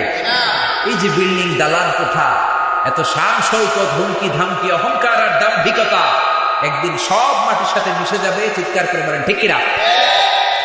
এজন্য রব্বুল আলামিন বলেন, ইন্নাস সাআতা লাআতিয়াতুন লা রাইবা ফিহা ওয়ালাকিন্না আকসারান নাসি লা ইউমিনুন। ইন্নাস সাআতা লাআতিয়াতুন লা রাইবা ফিহা, কিয়ামত হবেই হবে, কিয়ামত আসবেই আসবে। The day of judgment, the day of resurrection হবেই হবে। কেউ এই কিয়ামতকে ঠেকিয়ে রাখতে পারবে না। জোরে বলেন ঠিক কিনা? কেউ ঠেকাতে পারবে? পুলিশ প্রধান মনে পারবে, সেনা প্রধান, র্যাবের প্রধান, এই দেশের প্রধানমন্ত্রী, president Barack Obama, Donald Trump, কেউ পারবে? কেউ কি কিয়ামতকে ঠেকায় দিতে পারবে? ক্ষমতা যতই হোক, কেউ কে কিয়ামতকে ঠেকিয়ে রাখতে পারবে না। লাআতিয়াতুল লা রাইবা ফিহা, হবেই হবে। পৃথিবী সাঙ্গ হয়ে যাবে, এই জমিন আজীবন অক্ষয় থাকবে না। এই জমিন একদিন ক্ষয় হয়ে যাবে, ধ্বংস হয়ে যাবে। তবে কবে ক্ষয় হবে, কবে ধ্বংস হবে, কবে কিয়ামত হবে, কেউ জানে না, একজন ছাড়া, তিনি কে? ইন্নাল্লাহা ইনদাহু ইলমুস সাআ, কিয়ামত কবে হবে জানে একজন, তিনি কে? এমনকি আমার পেয়ারা নবীও, তিনিও জানতেন না কিয়ামত কবে হবে। বিশ্ব নবীকে সাইয়েদনা জিবরাইল বললেন, ইয়া রাসূলুল্লাহ মাতা সাআ, বলেন না কিয়ামত কবে হবে। বুখারীর বর্ণনা, বিশ্ব নবী বললেন, মাল মাসউলু আনহা বিআ'লামা মিনাস সাইল জিব্রাইল, কিয়ামত কবে হবে তুমি ভাই যেমনি জানো না, আমি নবীও তেমনি জানি না। জোরে কোন ঠিক কিনা? আবার আল্লাহ আয়াত নাযিল করলেন, ইয়াসআলুকান নাসু আনিস সাআতি কুল ইন্নামা ইলমুহা ইনদাল্লাহ ওয়া মা ইউদরিকা লাআল্লাস সাআতা তাকুনু করিবা। পড়েন আল্লাহু আকবার। ও নবী, লোকেরা আপনারা জিজ্ঞেস করে কিয়ামত কবে হবে, আপনি সোজা সাপটা উত্তর দেন, কিয়ামত কবে হবে আমি জানি না। কিয়ামত কবে হবে জানেন শুধুমাত্র কেবলমাত্র একজন, তিনি কে? আল্লাহ। তাহলে বুঝা গেল কিয়ামত হবেই হবে, কেউ কিয়ামতকে ঠেকাতে পারবে না। পারবে কি? না। তবে কবে হবে জানি না, জানেন একজন, তিনি কে? আল্লাহ। এমনকি আমার পেয়ারা রাসূল, আমার বিশ্বনবী, তিনিও জানতেন না কিয়ামত কবে হবে, কিন্তু কিয়ামতের আলামত গুলো বিশ্বনবী জানতেন। ওই আলামত গুলো বিশ্বনবী সাহাবীদের সাথে শেয়ার করেছেন, সাহাবীরা তাবেঈদের সাথে শেয়ার করেছেন। আজকে আমি আপনাদের সাথে শেয়ার করব, করেন ইনশাআল্লাহ। ইনশাআল্লাহ। আশরাতুস সাআ আস-সুগরা ওয়াল কুবরা, the major and minor signs of the day of judgment. Major sign মানে বড় আলামত, আর মাইনর সাইন মানে ছোট আলামত। কিয়ামতের ছোট আলামতও আছে, বড় আলামতও আছে। ছোট আলামত দিয়ে আমরা শুরু করব। তাফসীর মাহফিলগুলোকে আপনারা ক্লাসের মতো মনে করবেন। The person who is delivering the lecture, the person who is conducting the lecture, he is your teacher and you all guys are the audience. আপনারা হচ্ছেন ছাত্র, যিনি এখানে কথা বলছেন তিনি শিক্ষক। আমার আগে যে হুজুর কথা বলেছেন উনি ছিলেন আমাদের শিক্ষক, আমার পরে আবার বেলাল সাহেব বসবেন, উনি হবেন আমাদের শিক্ষক, আর আমরা ওনাদের ছাত্র। কোরআনের ছাত্র হয়ে বাঁচতে পারলেও লাভ, মরতে পারলেও লাভ। জোরে বলেন ঠিক কিনা? তাহলে জীবনে পরিবর্তন হবে, কিছু বোঝার সুযোগ হবে। আর আসলাম, চলে গেলাম, শিখলাম না, জীবনে খাটাতে চাইলাম না, জীবনটাকে গড়তে চাইলাম না, তাহলে এই তাফসীর মাহফিল দিয়ে, এই মিলাদুন নবীর মাহফিল দিয়ে, সিরাতুন নবীর মাহফিল দিয়ে, ওয়াজ দোয়ার মাহফিল দিয়ে, ইসালে সওয়াব দিয়ে কোনো কাজ হবে না, লাভ হবে না। চিৎকার করে বলেন ঠিক কিনা? তাহলে কোরআনের আলোকে কিয়ামতের আলামতের ক্লাস আমরা শুরু করতে যাচ্ছি। আপনারা ক্লাসে মনোযোগী হন। সবাই মনোযোগী আছেন তো? আমরা কিয়ামতের ছোট আলামতগুলো দিয়ে শুরু করি। আপনাদের সবাইকে নিয়ে, আমি সহ, আমরা দেখার চেষ্টা করব যে আসলেই বিশ্বনবীর বলে যাওয়া এই আলামতগুলো আমাদের সমাজে আছে না নাই। সবাই রাজি আছেন তো? বিশ্বনবী বললেন কিয়ামতের ছোট আলামতের প্রথম আলামত হলো বিআসাতু রাসূলিল্লাহ, বিশ্বনবীর আগমন, পেয়ারা নবীর আগমন, কামলিওয়ালা নবীর আগমন। এই পৃথিবীর বুকে হয়ে যাওয়া মানে কিয়ামত হতে আর বেশি বাকি নাই। এজন্য বুখারীর বর্ণনায় বিশ্বনবী বলতেন, বুইসতু আনা ওয়া সাআতু কাহাতাইন, আমি এবং কিয়ামত এরকম পিঠে পিঠে নাজিল হয়েছি। এই দুইটা আঙ্গুলের মাঝখানে যেমনি তেমন কোনো ব্যবধান নাই, এই দুইটা আঙ্গুলের মাঝখানে যেমনি তেমন কোনো গ্যাপ নাই। আমি বিশ্বনবী আর কিয়ামতের মাঝখানেও তেমন কোনো গ্যাপ নাই। জোরে কোন সুবহানাল্লাহ। হেরা হতে হেলে দুলে নুরানি তনু ওকে আসে হাই, সারা দুনিয়ার হেরে মেরে পর্দা খুলে খুলে চায় সে যে আমার কামলিওয়ালা, কামলিওয়ালা। তার ভাবে বিভোল রাগা পায়ের তলে, পর্বত জঙ্গল টল মল টলে, খুরমা খেজুর বাদাম জাফরানি ফুল ঝরে ঝরে যায় সে যে আমার কামলিওয়ালা, কামলিওয়ালা। পড়েন আল্লাহু আকবার। হেরার গুহায় তিনি কোরআন নিয়ে এসেছেন, এই কামলিওয়ালা নবী এসেছেন, এই কামলিওয়ালা নবী পৃথিবীর মধ্যে আছেন, মানে কিয়ামত হতে আর দেরি নাই, কিয়ামত অনেক কাছে। জোরে বলেন ঠিক কিনা? এবার জোরে আওয়াজ করে বলেন তো, বিশ্বনবী পৃথিবীতে এসেছে কি আসে নাই? 63 বছর ছিলেন কি ছিলেন না? এখনো কবরে আছেন না? এর মানে হলো বিশ্বনবী চলে এসেছে, কিয়ামত হতে আর বেশি দেরি নাই, কিয়ামত খুব কাছে। জোরে বলেন ঠিক কিনা? এরপরে বিশ্বনবী বললেন, কাসরাতু যুহুরিল ফিতানি বিআনওয়াইহা, কিয়ামতের আগে নানা ধরনের ফিতনা সমাজে বেড়ে যাবে, বিভিন্ন ধরনের ফিতনা। ঘরের মধ্যে ফিতনা, বাইরে ফিতনা, পরিবারে ফিতনা, সমাজের মধ্যে ফিতনা, দেশের মধ্যে ফিতনা। আছে না নাই? কিয়ামতের আগে অবস্থাটা এমন হবে, জ্বলন্ত একটা আগুনের অঙ্গার হাতের মধ্যে নিয়ে দাঁড়িয়ে থাকাটা তখন সহজ হয়ে যাবে, কিন্তু কিয়ামতের আগে ঈমান নিয়ে বেঁচে থাকাটা অনেক কঠিন হয়ে যাবে। জোরে বলেন ঠিক কিনা? ফিতনাতুন তামুজু কামাউজিল বাহর, সাগরের ঢেউ যেমনি এসে তীরের মধ্যে আছড়ে পড়ে, ফিতনা তেমনি আছড়ে পড়বে। সব সেক্টরে সব জায়গায় ফিতনা আছে না নাই? ফিতনা ফাসাদ বর্তমান সমাজে বেশি না কম? যিনি চাকরি করেন তার কর্মস্থলে ফিতনা। নতুন চাকরি পেয়ে দেখে ঘুষ না খেলে চাকরি থাকে না। বস ঘুষ খায়, ম্যাডাম ঘুষ খায়, কলিগ ঘুষ খায়, সবাই ঘুষ খায়। এখন আমি যদি ঘুষ না খাই আমার চাকরি থাকবে না। এখন আমি ঘুষ খাবো কি খাবো না, চাকরিওয়ালা ভাই ফিতনায় পড়ে গেছে। কোন ঠিক কিনা? যারা ব্যবসায় করে তারাও ফিতনায়, তারাও চিন্তা পড়ে যায়। খাদ্যে যদি ভেজাল দেই লাভ বেশি হয়, মাছে ফরমালিন দিলে লাভ বেশি হয়, ওজনে একটু কম দিলে লাভ বেশি হয়। আশেপাশের সব ব্যবসায়ীরা খাদ্যে ভেজাল দেয়, মাছে ফরমালিন দেয়, ওজনে কম দেয়। আমি কি করব বুঝতে পারছি না। আমি কি ভেজাল দিব নাকি দিব না? ফিতনায় পড়ে গেছে। জোরে বলেন ঠিক কিনা? যুবক যুবতীরাও ফিতনায় পড়ে গিয়েছে। নজর বাঁচানোর কোনো সুযোগ নাই। ডানে তাকায় দেখে জি বাংলা, বাম দিকে তাকায় দেখে স্টার জলসা, পিছনের দিকে তাকায় দেখে কিরণমালা। আছে না নাই? মানে আপনি চাইলেও, আপনি চাচ্ছেন আমার নজরটা হেফাজতে থাক, কিন্তু পারছেন না। ডানে ফিতনা, বায়ে ফিতনা, পিছনে তাকাবেন নারী, সামনে তাকাবেন নারী, নিচের দিকে তাকালেন নারী। নজর বাঁচানোর জন্য উপর দিকে তাকালেন, দেখবেন উপরে 5 তলা বিল্ডিং এর উপর থেকে বেটকে দিয়ে এক বেডি সাইরেস।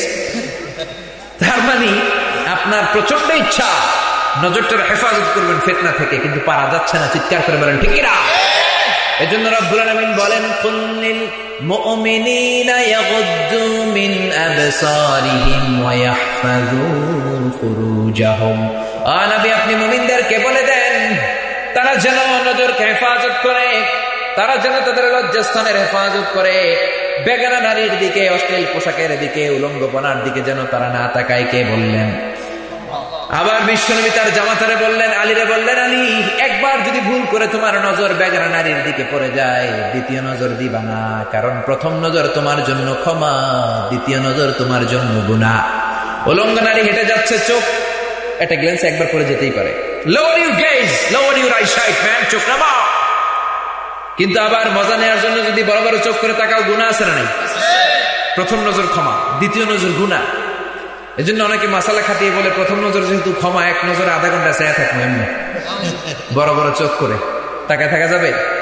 আপনি কৌশল করলে আমার আল্লাহর কৌশল জানা আছে না নাই?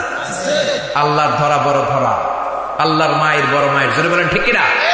আমার আল্লাহ সব সময় ধরে না, কিন্তু ধরলে ধরে, ধরে ধরে না, ধরলে আল্লাহ। এজন্য খবরদার, এটা যুবক ভাইদের ওয়াজ। যতগুলো যুবক এসেছ আবিয়াতা, আবিয়াতা দলের ওয়াজ, খবরদার নজরকে হেফাজত করতে হবে। মন চাইবে জি বাংলা দেখি, মন চাইবে স্টার জলসা দেখি, মন চাইবে উলঙ্গ উলঙ্গ পর্নোগ্রাফি ভিডিওগুলো দেখি, কিন্তু মুসলমান এগুলো দেখতে পারে না। জোরে বলো ঠিক কিনা? মুসলমান চোখ দিয়ে ওইটাই দেখবে যেটা দেখা হালাল করেছে কে? মুসলমান সেই গানগুলোই শুধু শুনতে পারে যে গান শোনা হালাল করেছে কে? যেন কানে শুনি সদা তোমার কালাম, হে খোদা চোখে যেন দেখি শুধু কোরআনের আয়াত। শোনো আমার মুনাজাত, শোনো শোনো ইয়া ইলাহি আমার মুনাজাত, শোনো আমার মুনাজাত। পড়েন আমিন। এজন্য আমার যুবক ভাইয়েরা, দুটি হাত জোর করে তোমাদের কাছে অনুরোধ করি, নজরগুলোর হেফাজত করো, দৃষ্টিকে সংযত করো।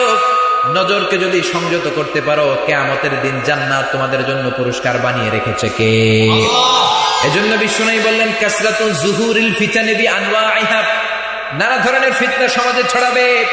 এজন্য বিশ্বনবী শিখিয়ে গিয়েছেন ফিতনার জামানায় রব্বুল আলামিনের কাছে তোমরা দোয়া করবা, আল্লাহুম্মা ইন্না নাউযু বিকা মিনাল ফিতানি মা যাহারা মিনহা ওয়া মা বাতান। ও আল্লাহ, দেখা যায় দেখা যায় না, প্রকাশ্য গোপন সব ফিতনা থেকে তুমি আমাদেরকে বাঁচাও। জোরে বলেন আমিন। এখন বলেন তো, বিষ্ণুবী যে বললেন ফিতনা ছড়িয়ে যাবে, এই ফিতনা সমাজে আছে না? অক্ষরে অক্ষরে মিলে যাচ্ছে, শব্দে শব্দে মিলে যায়। যেমন যেমন পেয়ারা নবী বলেছেন তেমন তেমন পাওয়া যাবে। জোরে বলেন ঠিক না? এরপরে বিষ্ণুবী বললেন খুরুজু মুদ্দাঈন নবুওয়াহ, কিয়ামতের আগে অনেকগুলো ভণ্ড নবী দাবিদার বের হবে। ভণ্ড নবী দাবিদার, আসলে নবী না কিন্তু দাবি করে নবী। কথা বুঝতেছেন? বুঝতেছেন তো? আসলে নবী নয়, কারণ আমার নবীর পরে কোন নবী আছে নাকি? মা কানা মুহাম্মাদুন আবা আহাদিম মির রিজালিকুম ওয়ালাকিন রাসূলুল্লাহ ওয়া খাতামান নাবিয়্যিন। বিশ্বনবী কোন পুরুষের পিতা নয়, কোন ছেলে তার বেঁচে ছিল না, সব বেঁচে ছিল মেয়ে। 4টা মেয়ে বিশ্বনবীর বেঁচে ছিল, ফাতেমা, রুকাইয়া, উম্মে কুলসুম, যায়েনব। কোন ছেলে তার বেঁচে ছিল না, আর তিনি ছিলেন খাতামুন নবিয়্যিন, সব নবীদের সিলগালা শেষ নবী। জোরে বলেন ঠিক কিনা?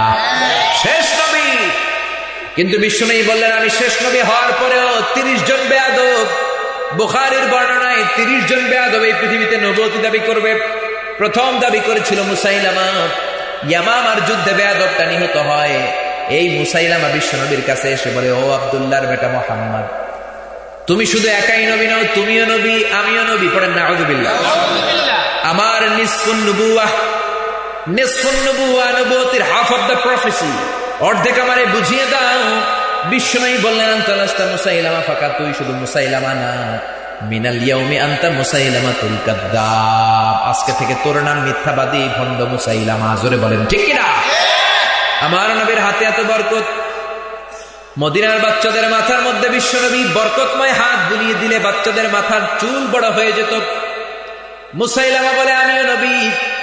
তার এলাকার মহিলারা বলল, ওই মদিনার নবী মুহাম্মদ যদি নবজাতক শিশুদের মাথায় হাত বুলিয়ে দেয়, মাথার চুলগুলো মুহূর্তের মধ্যেই বড় হয়ে যায়। তুমি যদি নবী হও, তুমি আমাদের এলাকার নবজাতক শিশু বাচ্চাদের মাথায় হাত বুলিয়ে দাও। মুসাইলামা বলে, কই তোদের বাচ্চা, সবগুলোরে নিয়ে আয়। পরের দিন সব মায়েরা নবজাতক বাচ্চাগুলো নিয়ে লাইন ধরছে। সেও বিশ্বনবীর মতো অ্যাক্টিং করে করে বাচ্চাদের মাথায় হাত বুলিয়ে দিতে শুরু করছে। বাচ্চাদের মাথায় চুল যেগুলো আসছিল হেডিও শেষ। যতগুলো বাচ্চার মাথায় বেয়াদবের হাত লেগেছে, আজীবন বাচ্চাগুলো ছিল টাক মাথা, বোল্ড হেডেড।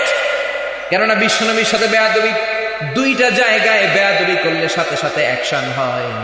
একটা হলো নবীর দরবার, আর একটা হলো মা বাবার দরবার। জোরে বলেন ঠিক কিনা? এরকম 30 জন বেয়াদবের আগমন ঘটেছে। সর্বশেষ এসেছিল ইন্ডিয়ার পাঞ্জাব এলাকায় কাদিয়ান নগরীতে মির্জা গোলাম আহমদ কাদিয়ানি। ও হচ্ছে একটা কট্টর কাফের। সে একবার বলে আমি ইমাম মাহদী, আবার অ্যানাউন্স করেছে আমি ঈসা মসীহ, সব শেষে অ্যানাউন্স করে যে না আমি শেষ নবী। নাউজুবিল্লাহ কইবেন না? ও তো কাফের, ওর অনুসারী যারা তারাও কাফের, ওর প্রতি যার অন্তরে সিম্পেথি আছে, ভালোবাসা, দয়া, ওগুলোও কাফের। জোরে বলেন ঠিক কিনা? কেননা বিশ্বনবীর না মানলে মুমিন হওয়া যায় না। নবীরা পবিত্র, নবীরা যেই জায়গাটায় মারা যায় ওই জায়গাটাও পবিত্র। জোরে বলেন ঠিক কিনা? আমার নবী পবিত্র। আমার নবী মা আয়েশার ঘরের মধ্যে যেই জায়গায় মরলেন ওই জায়গাটাও পবিত্র। কিন্তু এই বেয়াদবটা টয়লেটের ভিতরে, টয়লেটের ম্যানহোল ভাঙ্গা বাথরুমের টাঙ্কির মধ্যে পড়ে মরছে। নাউজুবিল্লাহ কইবেন না? নবীরা মরে ভালো জায়গায়, এটাই মরছে গুয়ের টাঙ্কিতে। মেথর চিনেন? মেথর আনা হয়েছে উঠানোর জন্য, শিকল বেঁধে টানতে টানতে পেট তো এত বড়, আজীবন মানুষের বাড়ির কদু, লাউ আর দেশি মুরগি খাইয়া পেটটারে এত বড় বানাইছে। কোন ঠিক কিনা? টাইনা উঠাইতে পারে না। মেথরেরা শিকল দিয়ে বেঁধে টেনে টেনে উঠাইয়া ধরে ফেলবে, আবার থপাস করে পড়ে। গুয়ের টাঙ্কিতে চুবানি খাওয়ায় কে? যেমন ফেরাউনকে আল্লাহ লোহিত সাগরের পানিতে চুবানি খেয়েছেন। জোরে বলেন ঠিক কিনা? এজন্য বিশ্বনবী বললেন কিয়ামতের আগে 30 জন ভণ্ড বেয়াদব নবুয়তি দাবি করবে। বিশ্বনবী যা যা বলেছেন তা তা মিলে যাচ্ছে। জোরে বলেন ঠিক কিনা? এরপরে বিশ্বনবী বললেন দিয়া উলামানা, কিয়ামতের আগে আমানতের খেয়ানত হবে। আমানতের খেয়ানত কিয়ামতের আলামত। জোরে বলেন আমানতের খেয়ানত কিয়ামতের আলামত। ইন্নাল্লাহা ইয়া'মুরুকুম আন তু'আদ্দুল আমানাতি ইলা আহলিহা, আল্লাহর আদেশ আমানত ফিরিয়ে দাও। আমানতের যেই ব্যক্তি হকদার তার হাতে তার আমানত বুঝিয়ে দাও। কিন্তু কিয়ামতের আগে আমানতের খেয়ানত হবে। বিশ্বনবীর জিজ্ঞেস করা হলো ইয়া রাসূলুল্লাহ মাতাস সাআ, কখন কিয়ামত হবে? বিশ্বনবী বললেন ইযা দুইয়াতিল আমানাতু ফান্তাযিরিস সাআ, যখন কিয়ামত আমানতের খেয়ানত হবে তখনই কিয়ামত হবে। জোরে বলেন ঠিক কিনা? সাহাবারা বললেন কাইফা ইদাআতুহা ইয়া রাসূলুল্লাহ। বিশ্বনবী বললেন ইযা উসিদাল আমরু ইলা গায়রি আহলিহি ফান্তাযিরিস সাআ, যেই লোক যেই চেয়ারে বসার যোগ্য নয়, যেই লোক যেই পজিশনে বসার যোগ্য নয়, সেই লোক যখন ওই চেয়ারের মধ্যে বসে যায় সেই লোক যখন ওই পজিশনে বসে যায় তখনই কিয়ামত হয়ে যাবে। জোরে বলেন ঠিক কিনা? এখন এই সমাজে মুয়াজ্জিন হওয়ার যোগ্যতা নাই, মুয়াজ্জিন হয়ে বসে আছে, আছে না নাই? ইমাম হওয়ার যোগ্যতা নাই, ইমাম হয়েছে, আছে না নাই? শোলাকিয়ার মসজিদের ইমাম হিসেবে তারে কেউ চায় না, কিন্তু বেড়া ইমাম হয়ে বসে আছে, আছে না নাই? জোরে বলেন। এরপরে এমপি হওয়ার যোগ্যতা নাই, এমপি হয়ে বসে আছে। মন্ত্রী হওয়ার যোগ্যতা নাই, মন্ত্রী হয়ে বসে আছে। চেয়ারম্যান হওয়ার যোগ্যতা নাই, চেয়ারম্যান হয়ে বসে আছে। এরকম সমাজে আছে না নাই?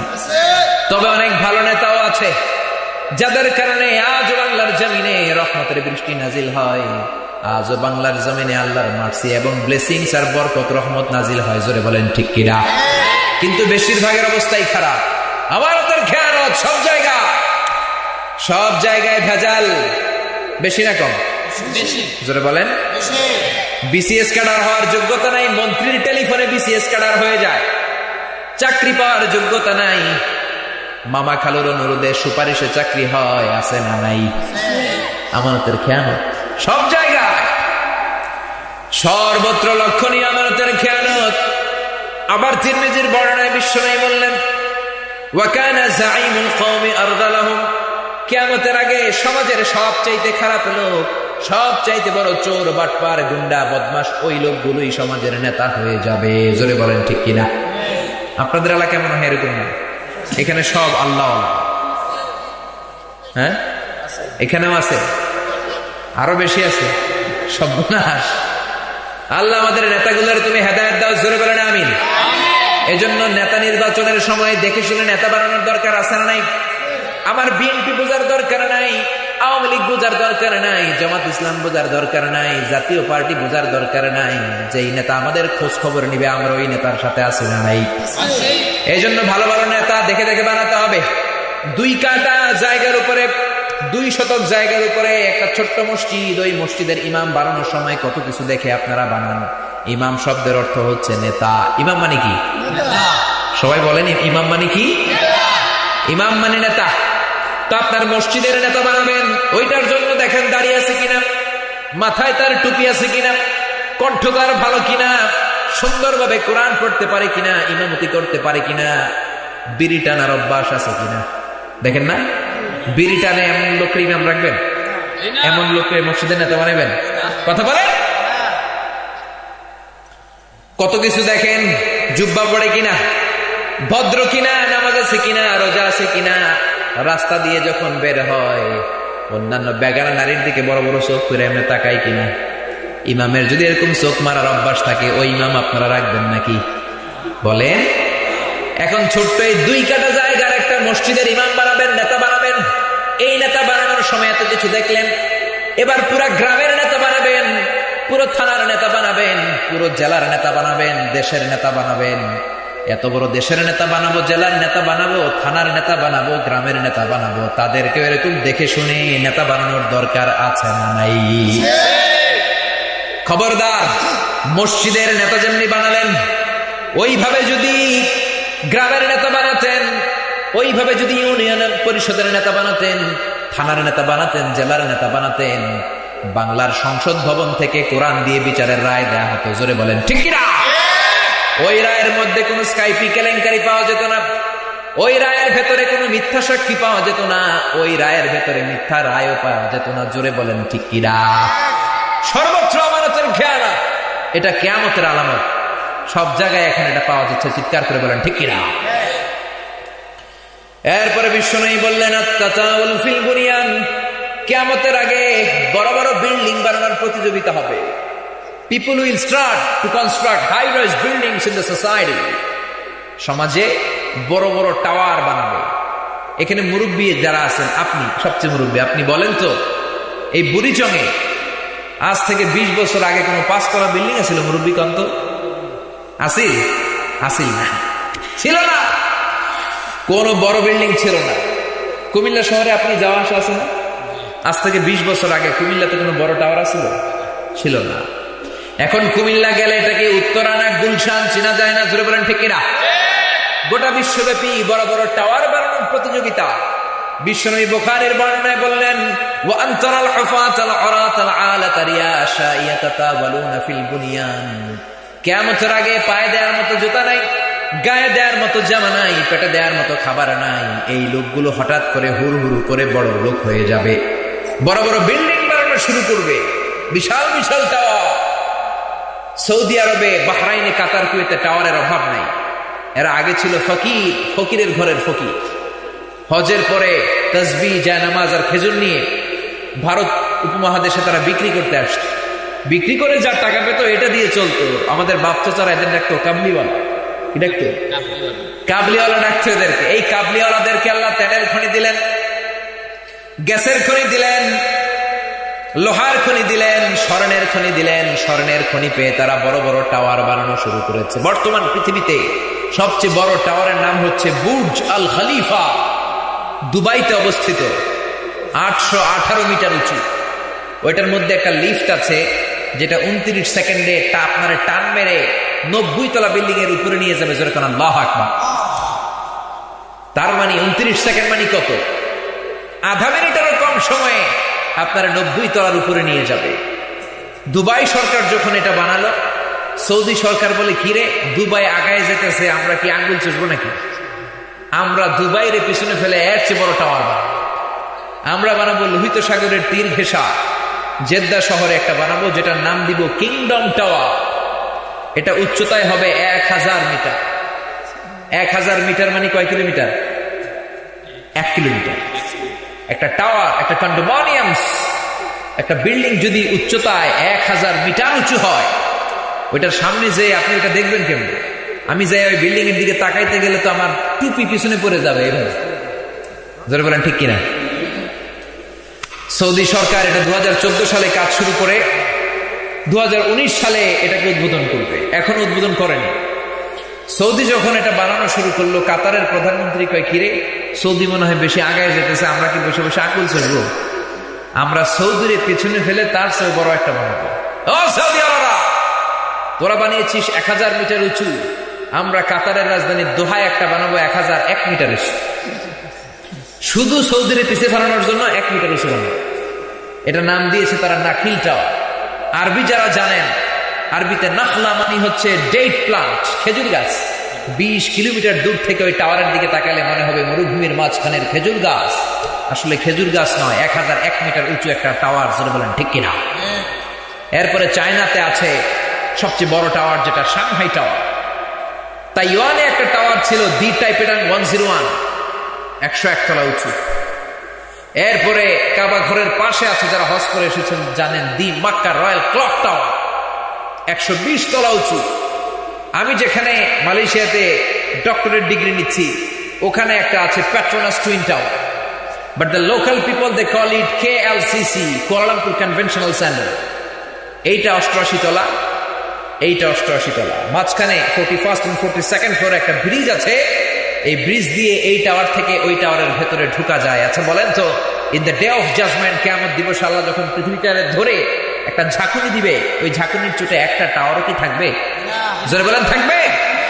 ইযা যুলজিলাতিল আরদু জিলজালাহা ওয়া আখরাজাতিল আরদু আসকালাহা ইযা রুজ্জাতিল আরদু রাজ্জান ওয়া বুসাতিল জিবালু বাসসা।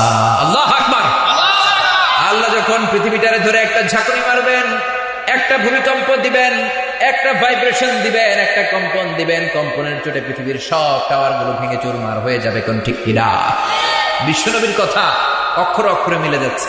এখন সমাজে গোটা বিশ্বব্যাপী টাওয়ার আছে না? জোরে বলেন না, আছে না নাই? এজন্য বিশ্বনবী বললেন, ওয়া আনতারাল হুফাতাল আরাতাল আলাতা রিয়াশা ইয়াতাতাওয়ালুনা ফিল বুনিয়ান। কিয়ামতের আগে বড় বড় বিল্ডিং বানানো শুরু হয়ে যাবে। বিল্ডিং বানানোর প্রতিযোগিতা সমাজে আছে না নাই? জোরে বলেন আছে না নাই? এরপরে বিশ্বনবী বললেন, শুয়ুউর রাখা ওয়াস্তিফাদাতুল আমওয়াল, সম্পদের তারল্য, আধিক্যতা বেড়ে যাবে। টাকা আর টাকা, মানুষের টাকার কোনো অভাব নাই। হাজার হাজার কোটি টাকার মালিক। নেতা যত বড়, টাকাও তার বেশি। যেরকম ঠিক কিনা? এদের এত ক্ষুধা, এরা টাকা খায়, পয়সা খায়, ঘুষ খায়, পারলে বিল্ডিং এর রডও খায়। যেরকম ঠিক কিনা? গত কয়েক মাস আগে মালয়েশিয়াতে থেকে আমি একটা নিউজ পড়লাম, বাংলাদেশের এক ব্রিজ ভেঙে গিয়েছে। এর কারণ হচ্ছে ব্রিজের ভেতরে যখন ঢালাই দেয়া হয়েছিল, ভিতরে রড দেয়া হয়নি, বাঁশ দিয়ে ঢালাই দিচ্ছে। কি দিয়ে? ক্ষুধা এত বেশি রডও খেয়ে সিমেন্টও খায় ফেলায়, পারলে দেশটা খেয়ে ফেলে জোরে কোন ঠিক কিনা। পেটও মাশাআল্লাহ এত বড়, কোলাকুলি করার সময় আগে পেটে পেটে কোলাকুলি, এরপরে দরজা খোলার জন্য ধাক্কা দেওয়ার দরকার নেই, পেটের ধাক্কায় দরজা খুলে যায়। এত টাকা, বেশি টাকা দেখে চিন্তিত হওয়ার কারণ নাই। টাকা বেশি হলেই যে সুখ থাকবে এর কোনো গ্যারান্টি নাই, চিৎকার করে বলেন ঠিক কিনা।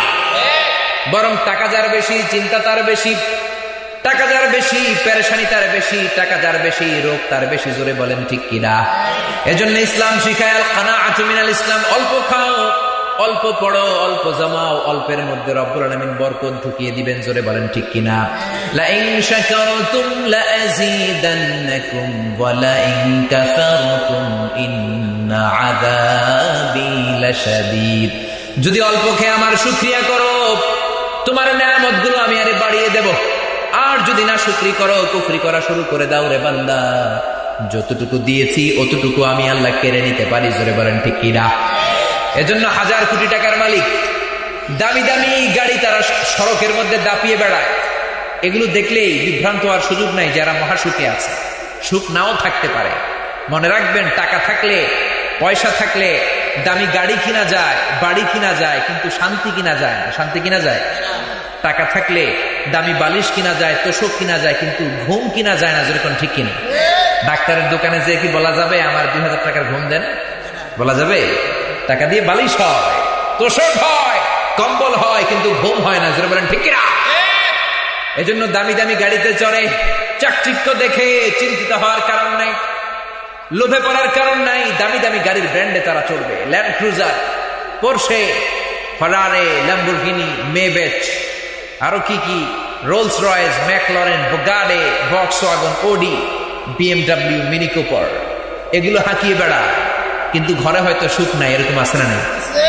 বিবি কথা শুনে না, বিবি কয় আমারটা আমি খাইছি, তোরটা তুই খাইয়াল, আমারটা খাইয়া আমি ডাইনিং টেবিলে সাজিয়ে রেখেছি, তোরটা তুই খার। খবরদার, কিরণমালা যখন চলে তার মাঝখানে কিন্তু ঢুকবি না, হয় কিরণমালার আগে আসবি নয় পরে আসবি।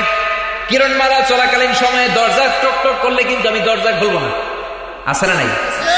আর একটা সময় ছিল নারীরা ছিল প্রতিভক্ত, স্বামীর জন্য দিনের পর দিন বসে থাকতো, রাতের বেলা কখন আসবে বসে থাকতো, দরজা খুলে দিয়ে খাবার নিয়ে বসে থাকতো, হাত পাখা দিয়ে বাতাস দিতে, জোরে কোন ঠিক কিনা।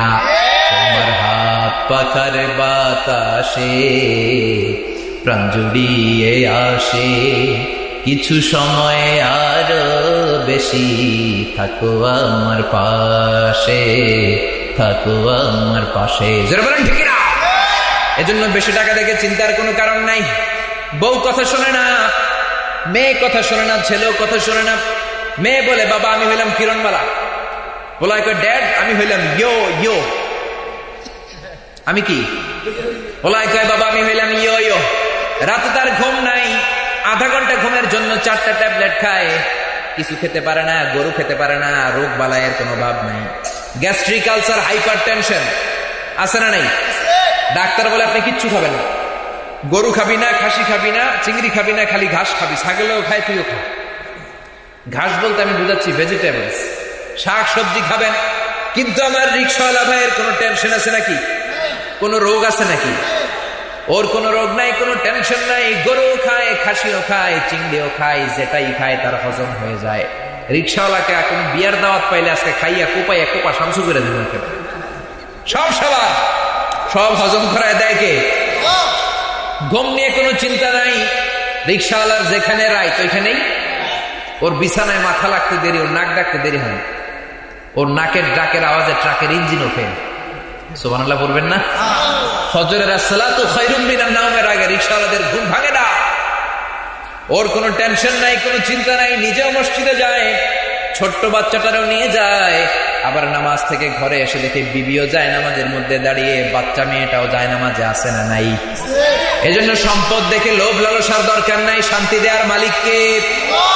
এরপরে বিশ্বনবী বললেন ইতাআতুল যাওজাতি ওয়া উকুকুল কিয়ামতের আগে বিয়ের পর ছেলেগুলো মাকে ভুলে যাবে, বিবির পিছনে পিছনে দৌড়াতে শুরু করবে, জোরে বলেন ঠিক কিনা। বিয়ের পরে জনম দুঃখিনী মারে ভুলে যায়, বউয়ের ওড়নার পেছনে পেছনে দৌড়ায়। এরকম ছেলে আছে না নাই? এই এলাকাতেও আছে নাকি? আল্লাহদেরকে হেদায়েত দেখ, সঠিক সমাজ দান করুক, আমরা বলি আমিন। ও আমার যুবক ভাইয়েরা, বন্ধু গেলে বন্ধু পাবা, বিবি গেলে বিবি পাবা, গার্লফ্রেন্ড গেলে গার্লফ্রেন্ড পাওয়া যায়, কিন্তু মা চলে গেলে মা পাওয়া যায় নাকি?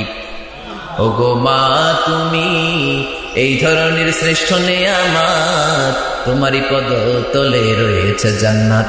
ওগো মা তুমি এই ধরনের শ্রেষ্ঠ নেয়ামত, তোমারই পদ তলে রয়েছে জান্নাত। আল্লাহু আকবার। এজন্য পেয়ারা নবী বলেন, আল জান্নাতু তাহতা আকদামি উম্মাহাতিকুম। ও দুনিয়ার মানুষেরা শোনো শোনো, আল্লাহর 8টা জান্নাত রব্বুল আলামিন প্রত্যেকটা ছেলে মেয়েদের জন্য তার মায়ের পায়ের নিচে ফিট করেছেন। এই দুনিয়ার পুরুষ মানুষগুলোর পায়ের নিচে থাকে জুতা, জুতার নিচে থাকে বালি, আর এক একটা জনম দুঃখিনী মায়ের পায়ের নিচে থাকে আল্লাহর 8টা জান্নাত। জোরে কোন ঠিক কিনা? এই পৃথিবীটারে 100 বার বিক্রি করলে জান্নাতের একটা চেয়ারের দাম হবে নাকি বলেন? হবে। এই পৃথিবীটারে 2000 বার বিক্রি করলে ওই বিক্রির দাম দিয়ে জান্নাতে একটা টেবিলের দাম হবে? কথা বলেন। আর যে জান্নাত মায়ের পায়ের নিচে পড়ে আছে, ওই পা দুইটার দাম বেশি না কম? জোরে বলেন, বেশি না কম? 3 গুণ মর্যাদা বাড়িয়ে দিলেন। এক সাহাবী বললেন, মান আহাক্কু বিহুসনি সাহাবাতি ইয়া রাসূলুল্লাহ। ও বিশ্বনবী, কার সাথে ভালো আচরণ করব? বিশ্বনবী বললেন, উম্মুকা, তোমার মায়ের সাথে। তারপরে কার সাথে? মায়ের সাথে। তারপরে কার সাথে? মায়ের সাথে। তারপরে কার সাথে? বিশ্বনবী বললেন, তোমার পিতার সাথে। মায়ের মর্যাদা কয় গুণ বেশি? বাবার চেয়ে মায়ের মর্যাদা বেশি না কম? এই জন্য আমরা দেশের ক্ষমতার চেয়ারে মায়েরে বসায়া দিছি, যেহেতু বাপের চেয়ে মায়ের মর্যাদা বেশি। জোরে বলেন ঠিক কিনা? খবরদার, বিবির সাথে মায়ের ঝগড়া হয়, বিবিরে খুশি করার জন্য মারে ধমক দিও না, মারে ঘর থেকে বের করে দিও না, মার সাথে খারাপ আচরণ করো না। তুমি যতই নামাজ পড়ো, যতগুলো সেজদা দিয়ে যতই কপাল তুমি কালো করো, যতগুলো হজ আপনি করেন, যত টাকা যাকাত দেন, যত সদকায় আপনি দেন, যত তাহাজ্জুদের নামাজ আপনি পড়েন, আপনার মা যদি আপনার উপরে নাখোশ হয়ে রব্বুল আলামিনের কাছে আপনার বিরুদ্ধে বদদোয়া করে, আপনার জীবনের সব আমলগুলোরে বাতিল করে দিবে কে? এজন্য খবরদার। রব্বুল আলামিন বললেন, ওয়া বিল ওয়ালিদাইনি ইহসানা, মা বাবা দুইজনের সাথে ইহসান করো, ভালো আচরণ করো, তাদের খেদমত করো, তাদের সাথে সদাচরণ করো, তাদের সাথে কোমল আচরণ করো, বিশেষ করে মায়ের সাথে। কার সাথে? বলেন না, কার সাথে? 3 কারণে মায়ের মর্যাদা বেশি। কোরআনে আছে না নাই? 1 নম্বরে হামালাতু উম্মুহু, বাবা তোমার পেটে ধরে নাই, পেটে ধরেছে কে? 2 নম্বরে ওয়াহানান আলা ওয়াহান, বোঝার পরের বোঝা, যন্ত্রণার পরের যন্ত্রণা, জ্বালার পরের জ্বালা, কষ্টের পরের কষ্ট বাবা সহ্য করে নাই, করেছে কে? আপনি যখন মায়ের পেটে 2 মাস এরকম ছোট্ট ভ্রূণ, তখন এক ধরনের চিনচিনে ব্যথা পেত আপনার মা। আপনার বয়স যখন 5 মাস, আরেক ধরনের ব্যথা পেত আপনার মা। আপনার বয়স যখন 6 মাস, আরেক ধরনের ব্যথা পেত আপনার মা। আপনার বয়স যখন আপনার মায়ের পেটের ভেতরে 8 মাস, আপনার কারণে আপনার মায়ের পেটটা এত বড় একটা বস্তার মতো হয়ে গিয়েছিল। জোরে বলেন ঠিক কিনা? ওই বস্তাটা নিয়ে আমার মা টয়লেটে যেতেন, টয়লেট করতে পারতেন না। ওই বস্তাটা নিয়ে আমার মা রান্নাঘরে যেতেন, রান্না করতে পারতেন না। ওই বস্তাটা নিয়ে আমার মা রাতের বেলা ঘুমাতে যেতেন, ঘুমাতে পারতেন না। রাতকে রাত চোখের পানি ছেড়ে চিৎকার দিয়ে আল্লাহর ডেকে বলতেন, আল্লাহ কবে তুমি আমার বাজার রে, কবে তুমি আমার মানিক রে আমার কোলে তুলে দিবা? করে বলেন ঠিক কিনা? এজন্য খবরদার, ওই মায়ের সাথে তুমি কখনো বড় গলায় কথা বলো না, যে মা প্রথমে তোমারে কথা বলা শিখিয়েছিল। জোরে বলেন ঠিক কিনা? এজন্য আল্লাহ বললেন 3 কারণে মায়ের মর্যাদা বেশি। হামালাতু উম্মুহু, বাবা তোমারে পেটে ধরে নাই, পেটে ধরেছে কে? ওয়াহানান আলা ওয়াহান, বোঝার পরের বোঝা, ব্যথার পরের ব্যথা বাবা সহ্য করে নাই, করেছে কে? আমরা এখানে কি সিজারিয়ান বেবি আছি? সামনে 2-1টা বাচ্চা ছাড়া সবাই আমরা নরমাল প্রসেসে আসছি। আমরা কি কেউ সিজারে হয়েছি? হইনি। সামনের বাচ্চা 2টা হয়তো, কয়েকটা বাচ্চা হয়তো সিজারে আসছে। আমরা সবাই এসেছি নরমাল প্রসেসে, নরমাল ডেলিভারিতে। একটা নরমাল ডেলিভারি কমপ্লিট করতে যে আমার আপনার মা কি যে কষ্ট করেছে, এটা মাইক দিয়ে বয়ান করে বোঝানো যাবে না। এটা অনুভবের বিষয়, এটা ফিলিং এর বিষয়। চিকিৎসা বিজ্ঞানীরা বলে, একজন সুস্থ মানুষ তার দেহে একসাথে 45 ইউনিট পেইন, 45 ইউনিট পেইন ব্যথা সহ্য করতে পারে। ব্যথার তীব্রতার মাত্রা যদি 45 ইউনিট ছাড়িয়ে যায়, হয়তো লোকটা বেহুশ হবে, না হয় মরে যাবে।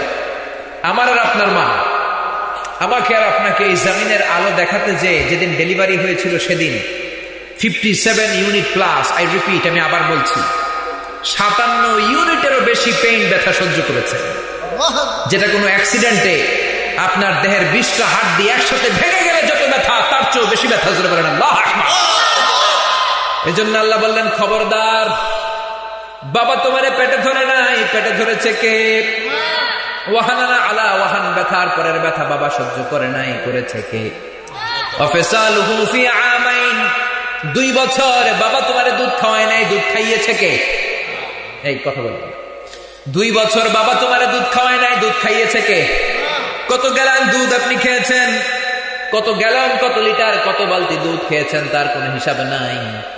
আপনার গায়ের চামড়াগুলো দিয়ে যদি আপনার মায়ের পায়ের 2টা জুতা আপনি বানিয়ে দেন, ওই যে একটা ঢোক দুধ খেয়েছিলেন, ওই 1 ঢোক দুধের সুদ কি আদায় হবে নাকি?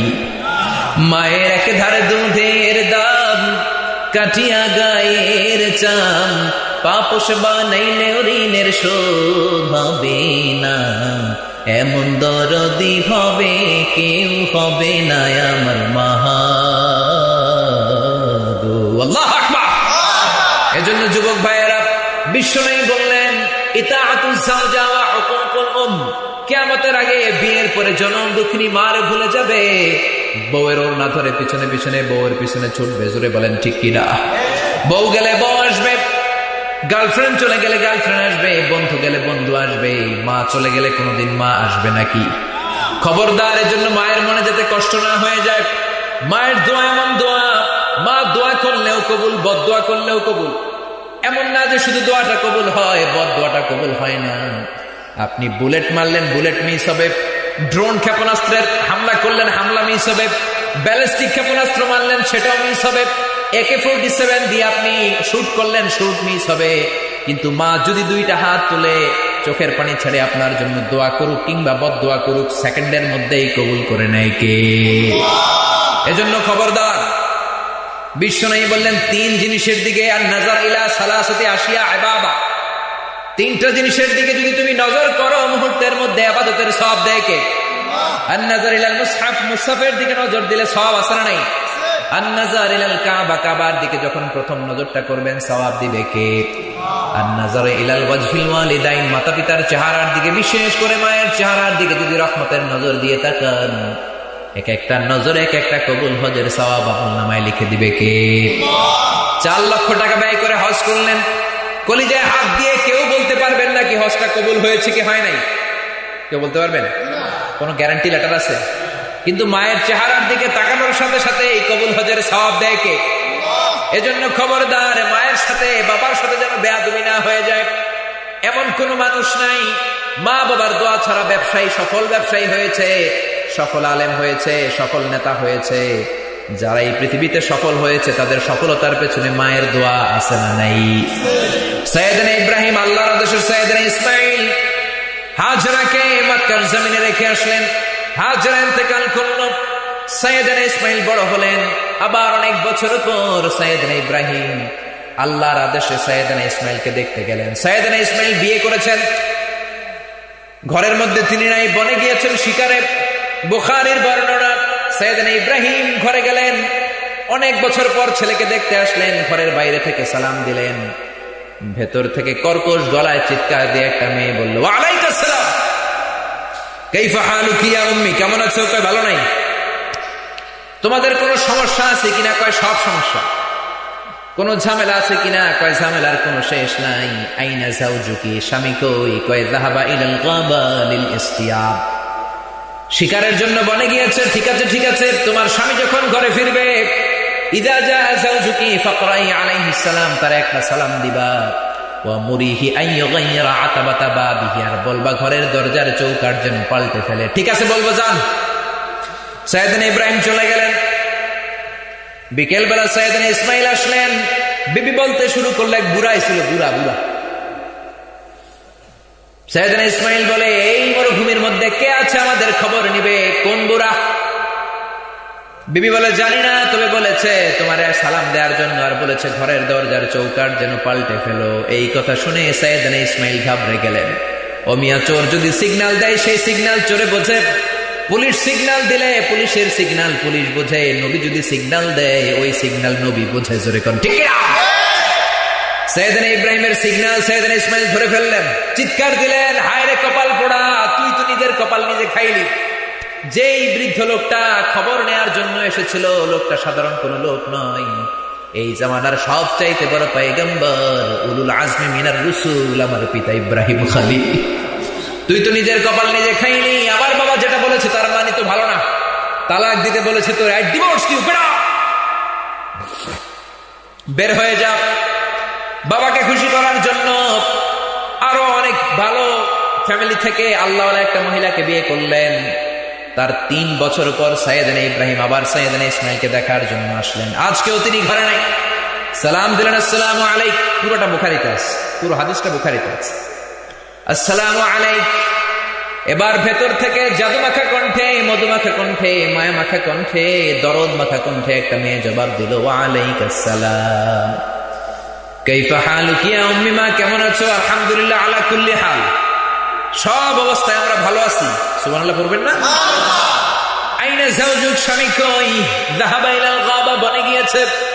আল ইনদাকুম আই মুশকিলা, কোন সমস্যা আছে কিনা? কয় কোন সমস্যা নাই, কোন ঝামেলা নাই। সুখে হোক দুঃখে হোক বিপদে হোক আমরা জিকির করি কার লা ইলাহা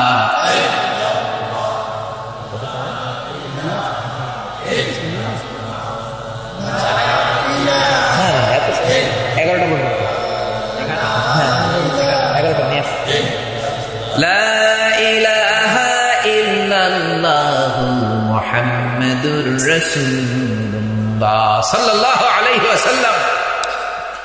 তোমাদের কোনো সমস্যা আছে নাকি? মেয়েটা বলে, না সমস্যা নেই, আমরা সুখে আছি, আমরা সব সময় আল্লাহর শুকরিয়া করি, কোনো ঝামেলা নাই। শুনতেছেন? মনোযোগ আছে তো? আমাদের কোনো ঝামেলা নাই।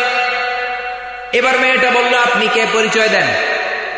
সাইয়েদনা ইব্রাহিম বললেন, আমার পরিচয় দেয়া যাবে না। মেয়ে বলল, পরিচয় না দিলে আপনার সাথে কথা বলবো না। প্রচন্ড রোদের মধ্যে বাইরে দাঁড়িয়ে কেন? ভেতরে ঢুকেন, ঘরে আসেন। কে আপনি? এত দরদ মাখা মুরব্বী, আমাদের খোঁজ খবর নিতে তো কেউ আসে না, আপনি আমাদের ঘরে আসেন। সাইয়েদনা ইব্রাহিম বললেন, না না, ঘরে যাওয়ার সময় আমার নাই, আমার অনেক জরুরি কাজ আছে। মেয়েটা বলল, না ঢুকলে আমি রাগ করব, ঢুকতেই হবে, বসতেই হবে আমার ঘরে। জোর করে সাইয়েদনা ইব্রাহিম খলিলকে ঘরে নিলেন। তারা মেষ পালতেন, ছাগল পালতেন, নিজ হাতে ছাগলের দুধ দহন করিয়ে দুধ খাওয়ালেন। তারা খেজুর খেতেন, খেজুর খাওয়ালেন, নিজ হাতে পিষে রুটি বানিয়ে খাওয়ালেন। সাইয়েদনা ইব্রাহিমও খুশি হয়ে চোখের পানি ছেড়ে মেয়েটার জন্য দোয়া করে দিলেন। আর মেয়েটারে বললেন, ইদা জাআ যাওজুকি মিনাল গাবা ফাকরাই আলাইহিস সালাম ওয়া মুরিহি আল্লাহ ইয়াগাইরা আতাবাতা বাবি, তোমার স্বামী যখন ফিরবে আমার পক্ষ থেকে সালাম দিও, আর বলবা ঘরের দরজার যেই নতুন চৌকাঠ জীবনেও যেন না পাল্টায়। আল্লাহু আকবার। সাইয়েদনা ইসমাইল ফিরলেন। বিবি বলে, একজন মুরব্বী এসেছিল। মুরব্বী আসছে শুই না ইসমাইল দিছে 3 লাখ, কারণ আগের একটা তিক্ত অভিজ্ঞতা আছে না? নেই? কেমন আচরণ করেছিস মা? বিবি বলে, চিন্তা করবেন না, অনেক আপ্যায়ন করেছি, ভালো আচরণ করেছি, অনেক মেহমানদারি করেছি, উনিও আমার মাথায় হাত বুলিয়ে দিয়ে চোখের পানি ছেড়ে দোয়া করেছেন, আর আপনারা সালাম দিয়ে বলেছেন ঘরের দরজার নতুন চৌকাঠ যেন না পাল্টান। এই কথাটা বলতে বলেছেন। বললেন, আমি নাকি বুঝবো না, আপনি নাকি বুঝবেন। এই কথাটা আপনাকে বলতে বলেছেন, ঘরের দরজার নতুন চৌকাঠ যেন জীবনেও না পাল্টান। এই কথা শুনে চিৎকার দিয়ে সাইয়েদনা ইসমাইল বিবিকে জড়িয়ে ধরলেন। বললেন, ও বিবি, তুই তো গোল্ডেন এ প্লাস। সুবহানাল্লাহ বলবেন না? Golden A plus. যে লোকটা এসেছিল তিনি আমার পিতা, মুসলিম জাতির পিতা ইব্রাহিম খলিল। আর যেই কথা বলে গিয়েছে এই কথাটার মানে হলো, এই যে তোর হাতটা আমি এই দুনিয়ায় ধরেছি, জান্নাতে ঢোকার আগ পর্যন্ত তোর হাত যেন আমি না ছেড়ে দেই, তোরে নিয়েই যেন আমি জান্নাতে ঢুকে যাই। কোন সুবহানাল্লাহ। এজন্য মা বাবার দোয়ার দরকার আছে না নাই? সাইয়েদনা মুসা আলাইহিস সালাম আল্লাহরে বললেন, ইয়া রাব মাইয়াকুনু জালিসি ফিল জান্নাহ, কে জান্নাতে আমার বন্ধু হবে বলেন। রব্বুল আলামিন বললেন, জালিসুকা ফিল জান্নাতি জাজ্জার, ও মুসা, জান্নাতে একজন কসাই তোমার সাথে জান্নাতি হয়ে জান্নাতে যাবে। সাইয়েদনা মুসা আলাইহিস সালাম মনক্ষুণ্ণ হয়ে বললেন, আল্লাহ, কোন নবী যাবে না, ওলি যাবে না, আলেম যাবে না, ইমাম যাবে না, খতিব যাবে না, কেউ আমার সাথে যাবে না, কসাই মিয়া কেন যাবে? আল্লাহ বললেন যাও নিজ চোখেই দেখে আসো। সাইয়েদনা মুসা কসাইয়ের দোকানে গেলেন, কই কোন স্পেশাল তো কোনো আমল দেখা যায় না, খালি কসাই গোশত কাটে। বিকেল বেলায় গোশতের একটা টুকরা নিয়ে দোকান বন্ধ করে কসাই তার বাড়ির দিকে রওনা হয়ে যায়। সাইয়েদনা মুসা আলাইহিস সালাম ছদ্মবেশে পেছনে পেছনে রওনা হলেন। কসাই ঘরে ঢুকলো, মুসা আলাইহিস সালাম নক করলেন। কসাই দরজা খোলার পরে বলে, আমি একজন পথিক মুসাফির, আজ রাতে তোমার ঘরে থাকতে চাই, অনুমতি হবে কিনা? কসাই বলে, আহলান সাহলান, আসেন, পাশের ঘরে বসেন, ওই ঘরে আমার কাজ আছে, কাজ সেরে আপনার কাছে আসবো। পাশের ঘরে যে মাচা থেকে একটা বৃদ্ধা মহিলাকে নামালেন। নামানোর পরে মহিলাটাকে গোসল করালো, নিজ হাতে গরুর গোশত রান্না করে রুটি দিয়ে মহিলাটার মুখে তুলে দিল। মহিলাটাও খাওয়ার পরে 2 হাত তুলে চোখের পানি ছেড়ে ছেলেটার জন্য দোয়া করলো। পাশের রুম থেকে সাইয়েদনা মুসা আলাইহিস সালামের কর্ণকুহরে কানের মধ্যে ওই দোয়ার আওয়াজ পৌঁছে না। এবার মুসা আলাইহিস সালামের জন্য খাবার নিয়ে কসাই এসে বলে, মুসাফির আপনার খাবার খান, রাত্রেবেলা ঘুমিয়ে যান, সকালবেলা আপনি আপনার পথে যাবেন, আমি যাব আমার দোকানে। সাইয়েদনা মুসা আলাইহিস সালাম বললেন, ও ভাই, খাবার পরে খাবে, একটু বসো বসো। পাশের রুমের মহিলাটাকে, তার সাথে তোমার সম্পর্ক কি? কসাই বলল, পাশের রুমের মহিলাটা তিনি আর কেউ নয়, আমার জনম দুঃখিনী মা। এই দুনিয়ায় মা ছাড়া আমার আর কেউ নাই, আমি ছাড়াও আমার মায়ের কেউ নাই। আল্লাহু আকবার। প্রতিদিন আমার মাকে আমি সেবা করি, যত্ন করি, গোশত রান্না করে নিজ হাতে খাওয়াই, নিজ হাতে গোসল করাই, মা আমার জন্য দোয়া করে। সাইয়েদনা মুসা আলাইহিস সালাম বললেন, কি দোয়া করে তোমার মা তোমার জন্য? কসাই বলে, একটা দোয়া করে আমার মা, আমি জানি জীবনে ওই দোয়াটা কবুল হবে না। মুসা আলাইহিস সালাম বললেন, কি দোয়া আমার একটু বলো না। কসাই বলে, আমার মার প্রতিদিন একটা পাগলা দোয়া আছে। আমি খাওয়ানোর পর আমার মা চুলটা 2 হাতের মধ্যে পেতে চোখের পানি ছেড়ে আল্লাহরে ডেকে বলে, আল্লাহ, আল্লাহুম্মা জাআল ইবনি জালিসা মুসা ইয়াউমাল কিয়ামাহ। আমার ছেলে আমার এত খেদমত করেছে, আমার ছেলের প্রতি আমি এত খুশি রাজি, আমার ছেলেরে তুমি কি পুরস্কার দিবা? শোনো শোনো, শুনেছি এই জামানার বনি ইসরাইলের সবচাইতে বড় পয়গম্বর, তার নাম নাকি মুসা কালিমুল্লাহ। এত কিছু আমি বুঝি না, তোমার কাছে আমার একটাই ফরিয়াদ, একটাই চাওয়া, ওই মুসা নবী যখন জান্নাতে যাবে, আমার কসাই ছেলেরে তার বন্ধু বানিয়ে তুমি জান্নাতে ঢুকিয়ে দিও। মুসা আলাইহিস সালাম বললেন, ঘটনা তো এই জায়গায়, এটা তো মায়ের দোয়ার কারণে, চিৎকার করে বলেন ঠিক কিনা? এজন্য খবরদার, মায়ের মনে যাতে কোনদিন কষ্ট না হয়ে যায়, মায়ের মনে কখনো যেন ব্যথা না লেগে যায়, মায়ের অন্তরে যেন কখনো দুঃখ না লেগে যায়। বিশ্বনবীর ঘটনা আরো বড় ডেঞ্জারাস। বিশ্বনবী বাবারে পান নাই, মায়ের পেটে থাকতে বাবারে হারালেন, 6 বছর বয়সে মাকে হারালেন। কি নাম বিশ্বনবীর মায়ের? জানেন না আপনারা? বলেন কি নাম? তোরা দেখে যা আমিনা মায়ের কোলে, তোরা দেখে যা আমিনা মায়ের কোলে, মধু পূর্ণিমারি শেথা চাঁদ দোলে, যেন উষার কোলে রাঙা রবি দোলে। তোরা দেখে যা আমিনা মায়ের কোলে, কুল মখলুকে আজি ধ্বনি উঠে কে এলোই, কালেমা শাহাদাতের বাণী ঠোঁটে কে এলোই, পরে দুরুদ ফেরেশতা বেহেশতের দুয়ারে খোলে। তোরা দেখে যা আমিনা মায়ের কোলে। পড়েন আল্লাহু আকবার। হুদাইবিয়ার সন্ধির সময় বিশ্বনবী 1400 জন সাহাবাকে নিয়ে উমরা করার উদ্দেশ্যে রওনা হলেন। পথিমধ্যে মক্কায় একটা জায়গা ছিল, জায়গাটার নাম হলো আবওয়া। কি নাম? আবওয়াতে বিশ্বনবীর মায়ের কবর। শুনতেছেন? মনোযোগ আছে তো? আরো কয়েক মিনিট বললে শুনবেন তো? আবওয়া নামক জায়গায় বিশ্বনবীর মায়ের কবর। বিশ্বনবী আল্লাহর কাছে অনুমতি চাইলেন জিয়ারতের। আল্লাহ বললেন জিয়ারত করো।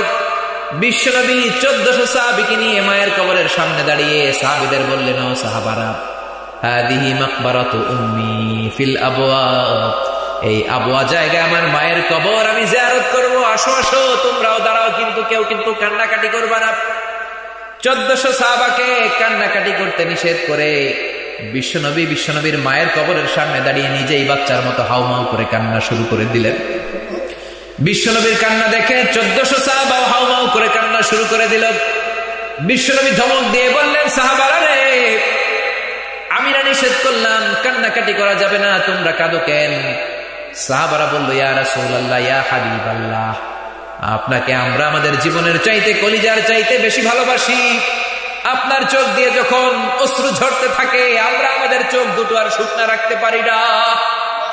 আপনার কান্না দেখে আমরাও আবেগ আপ্লুত হয়ে আমরাও কান্না শুরু করে দিয়েছি।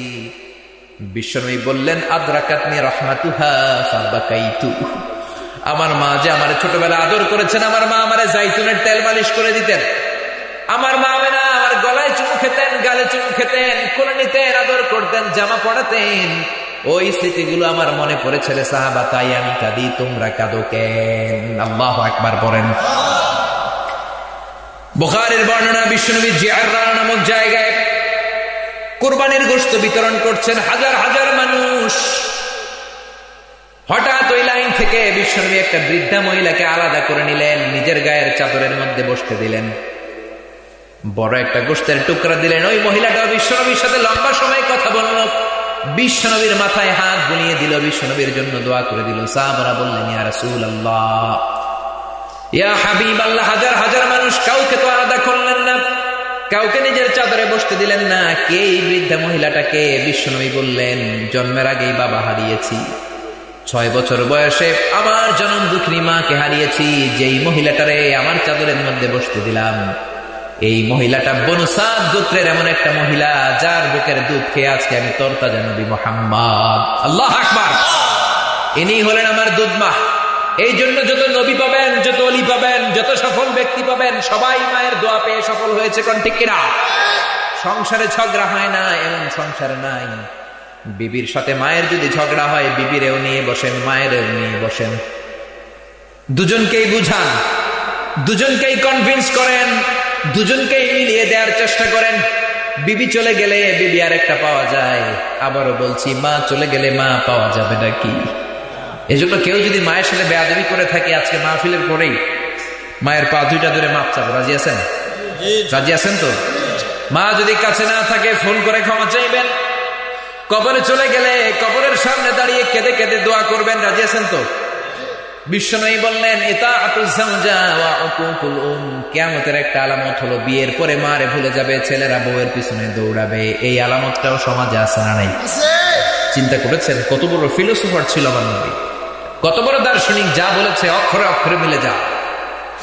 এরপরে বিশ্বনবী বললেন, যুখরুফাতুল মাসাজিদি ওয়াত তাবাহি বিহা। কিয়ামতের আগে মসজিদগুলো বেশি ডিজাইন করা হবে, ডিজাইন বেশি, বিউটিফিকেশন বেশি, টাইলস দামি উজবেকিস্তান থেকে কার্পেট, এয়ার কন্ডিশন, কিন্তু মুসল্লি নাই। কোন ঠিক কিনা? নামাজি আমার ঘরে নামাজ পড়ো আজ, দিলে মে তোমার চরণ তলে হৃদয় যায় নামাজ। হে নামাজি আমার ঘরে নামাজ পড়ো আজ, দিলে মে তোমার চরণ তলে হৃদয় যায় নামাজ। কাজী নজরুল লিখলেন, মসজিদ কেঁদে কেঁদে আল্লাহর দরবারে ফরিয়াদ জানায়, ও আল্লাহ, আমার মসজিদে কার্পেটের অভাব নাই, সুন্দর পরিবেশের অভাব নাই, কিন্তু আমার মসজিদে মুসল্লির অভাব। জোরে কোন ঠিক কিনা? এজন্য মসজিদ মুখী হতে হবে, মাজার মুখী হওয়া যাবে না। জোরে কোন ঠিক কিনা? মসজিদে অতিমাত্রায় ডেকোরেশন করা যাবে না, যতটুকু না হলেই না, গরম লাগে ফ্যান লাগান, চাটাই বিছিয়ে দেন, অসুন্দর লাগলে কার্পেট বিছিয়ে দেন, কিন্তু নানা ধরনের ক্যালিওগ্রাফি করা, ডিজাইন করা, স্ট্রাকচার করা, লাল নীল বাতি দেওয়া, এটা ঠিক না। জোরে কোন ঠিক কিনা? এখন এমন ডিজাইন করে মসজিদগুলোরে দূর থেকে দেখলে মনে হয় কমিউনিটি সেন্টার। বিশ্বনবীর মসজিদে নববীর ফ্লোর ছিল বালুর ফ্লোর, ছাদ ছিল খেজুর পাতার ছাউনি, বৃষ্টি হলে ঝরঝর বৃষ্টি ওই মাথার উপর পড়ত। ওই বৃষ্টি নিয়ে বিশ্বনবী নামাজের ইমামতি করতেন। জোহরের নামাজের ইমামতির সময় বৃষ্টি নাজিল হলো, নামাজ শেষ করলেন বিশ্বনবী, নামাজের উপরে সিজদা দিলেন, কাঁধার উপরে সিজদা দিলেন, সালাম ফিরিয়ে সাহাবীদের দিকে মুখ করে বসে দেখলেন, প্রতিটা কাতারে বসে থাকা সাহাবীদের নাকের মধ্যে আর কপালের মধ্যে কাদার মাটি মিশে আছে। আল্লাহু আকবার। সাহাবারাও দেখলেন বিশ্বনবীর নাকের মধ্যে, মোবারক কপালের মধ্যে কাদার বালু মিশে আছে। এইরকম ছিল বিশ্বনবীর মসজিদে নববী। তাকওয়া দিয়ে ঠাসা, ঈমান দিয়ে ঠাসা, ইখলাস দিয়ে ঠাসা, মুসল্লি দিয়ে ঠাসা। এখন আমাদের মসজিদগুলোর ডিজাইন দিয়ে ঠাসা, কিন্তু ঈমান নাই, তাকওয়া নাই, মুসল্লিও নাই, কোন ঠিক কিনা? বিশেষ করে ফজরের নামাজের বেহাল দশা। মসজিদে গেলে দেখি মুসল্লি কম, প্রথম কাতারও ভরে না। মুয়াজ্জিন সাহেব, ইমাম সাহেব, অল্প কয়েকজন মুরব্বী বাজানেরা শুধু নামাজে আসে। ইয়াংস্টার যুবক ছেলেগুলোরে খুঁজে পাওয়া যায় না। জোরে বলেন ঠিক কিনা? ও যুবক ভাইয়েরা, এই ওয়াজ তোমাদের জন্য। ফজরের নামাজে মসজিদে বেশি বেশি যেতে হবে। ফজরের নামাজে যদি তুমি হাজির হতে না পারো, তোমার নামটা মুনাফিকদের কাতারে তুলে নিবে কে? ফজরের নামাজে জামাতে যেতে রাজি আছেন তো? যুবক ভাইরা রাজি আছে তো? 5 ওয়াক্ত সালাত জামাতের সাথে আদায় করতে রাজি আছেন? রাজি থাকলে দুহাত উঁচু করে আল্লাহর দেখা আওয়াজ করে বলেন, হে আল্লাহ। আরো জোরে চিৎকার দিয়ে পড়েন, হে আল্লাহ। আজকের মাহফিলে হাত তুলে আমরা ওয়াদা করলাম, আর কোনদিন নামাজ ছাড়ব না। 5 ওয়াক্ত সালাত জামাতের সাথে আদায় করব, তুমি তৌফিক দাও, আমিন। আর জোরে বলেন আমিন। ফজরের নামাজের দৃশ্য আর জুমার নামাজের দৃশ্য বিশ্বনবীর সময়ে একই দৃশ্য ছিল। জুমার নামাজে যেমনি মসজিদের মধ্যে ঠাসা মুসল্লি, বিশ্বনবীর জামানায় ফজরের নামাজেও ছিল ঠাসা মুসল্লি। কিন্তু বাংলার জামিনের মসজিদগুলোতে ফজরের দৃশ্য আর জুমার দৃশ্য কি একরকম নাকি? বলে, যেদিন এই দেশের ফজরের দৃশ্য জুমার দৃশ্যের মতো হবে, ওই দিন আর মাহফিলের দরকার হবে না। ওই দিন কালেমা খচিত পতাকা এই জামিনে পথ করে এমনি উড়বে। জোরে বলেন ঠিক কিনা? এজন্য ফজরের নামাজে বেশি বেশি যেতে হবে। বিশ্বনবী যা যা বললেন সব মিলে যায়। এরপরে বিশ্বনবী বললেন, ইয়াতাকারাবুল আসওয়াক তাতাকারাবুজ জামান। শুনতেছেন? নাজিমায় পড়ছেন? শুনবেন আর কয়েক মিনিট? হ্যাঁ, কষ্ট হচ্ছে না? 11টা বেজে গেছে, শুনবেন? এই তো হুজুর চলে আসছে, হুজুর চলে আসছে।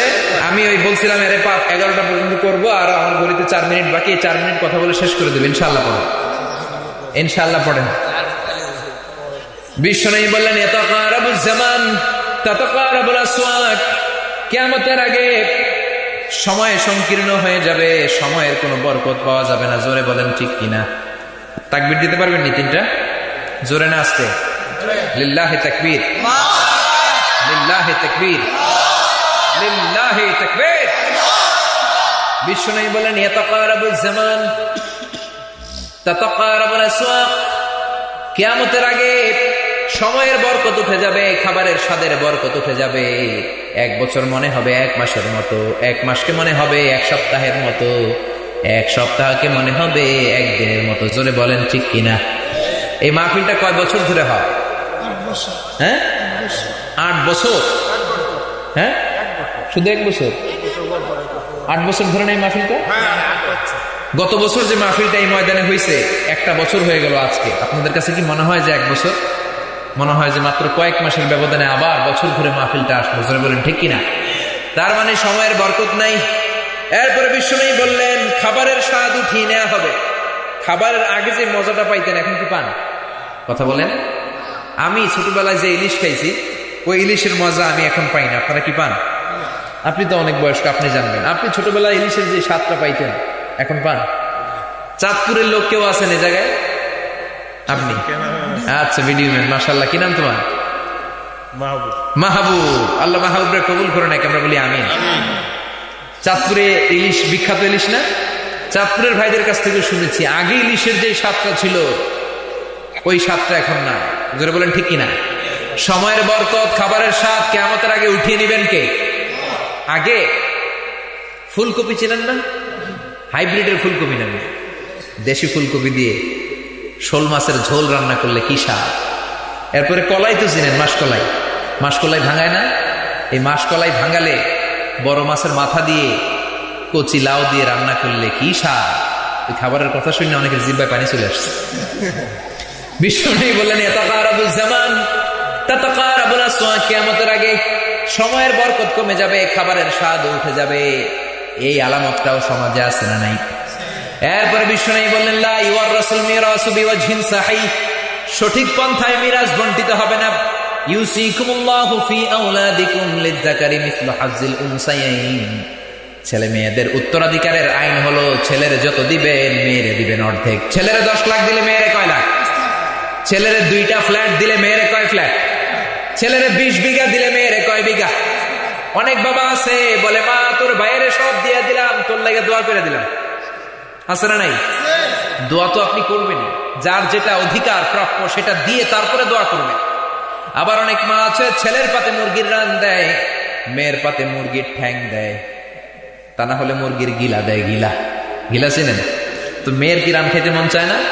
দেখবেন যে মা ছেলের পাতে দেয় মুরগির রান, মেয়ের পাতে দেয় মুরগির ঠ্যাং, ওই মা বাবার শেষ জীবনটা ছেলের বাড়িতে কাটে না, মেয়ের বাড়িতেই কাটে। জোরে বলেন ঠিক কিনা?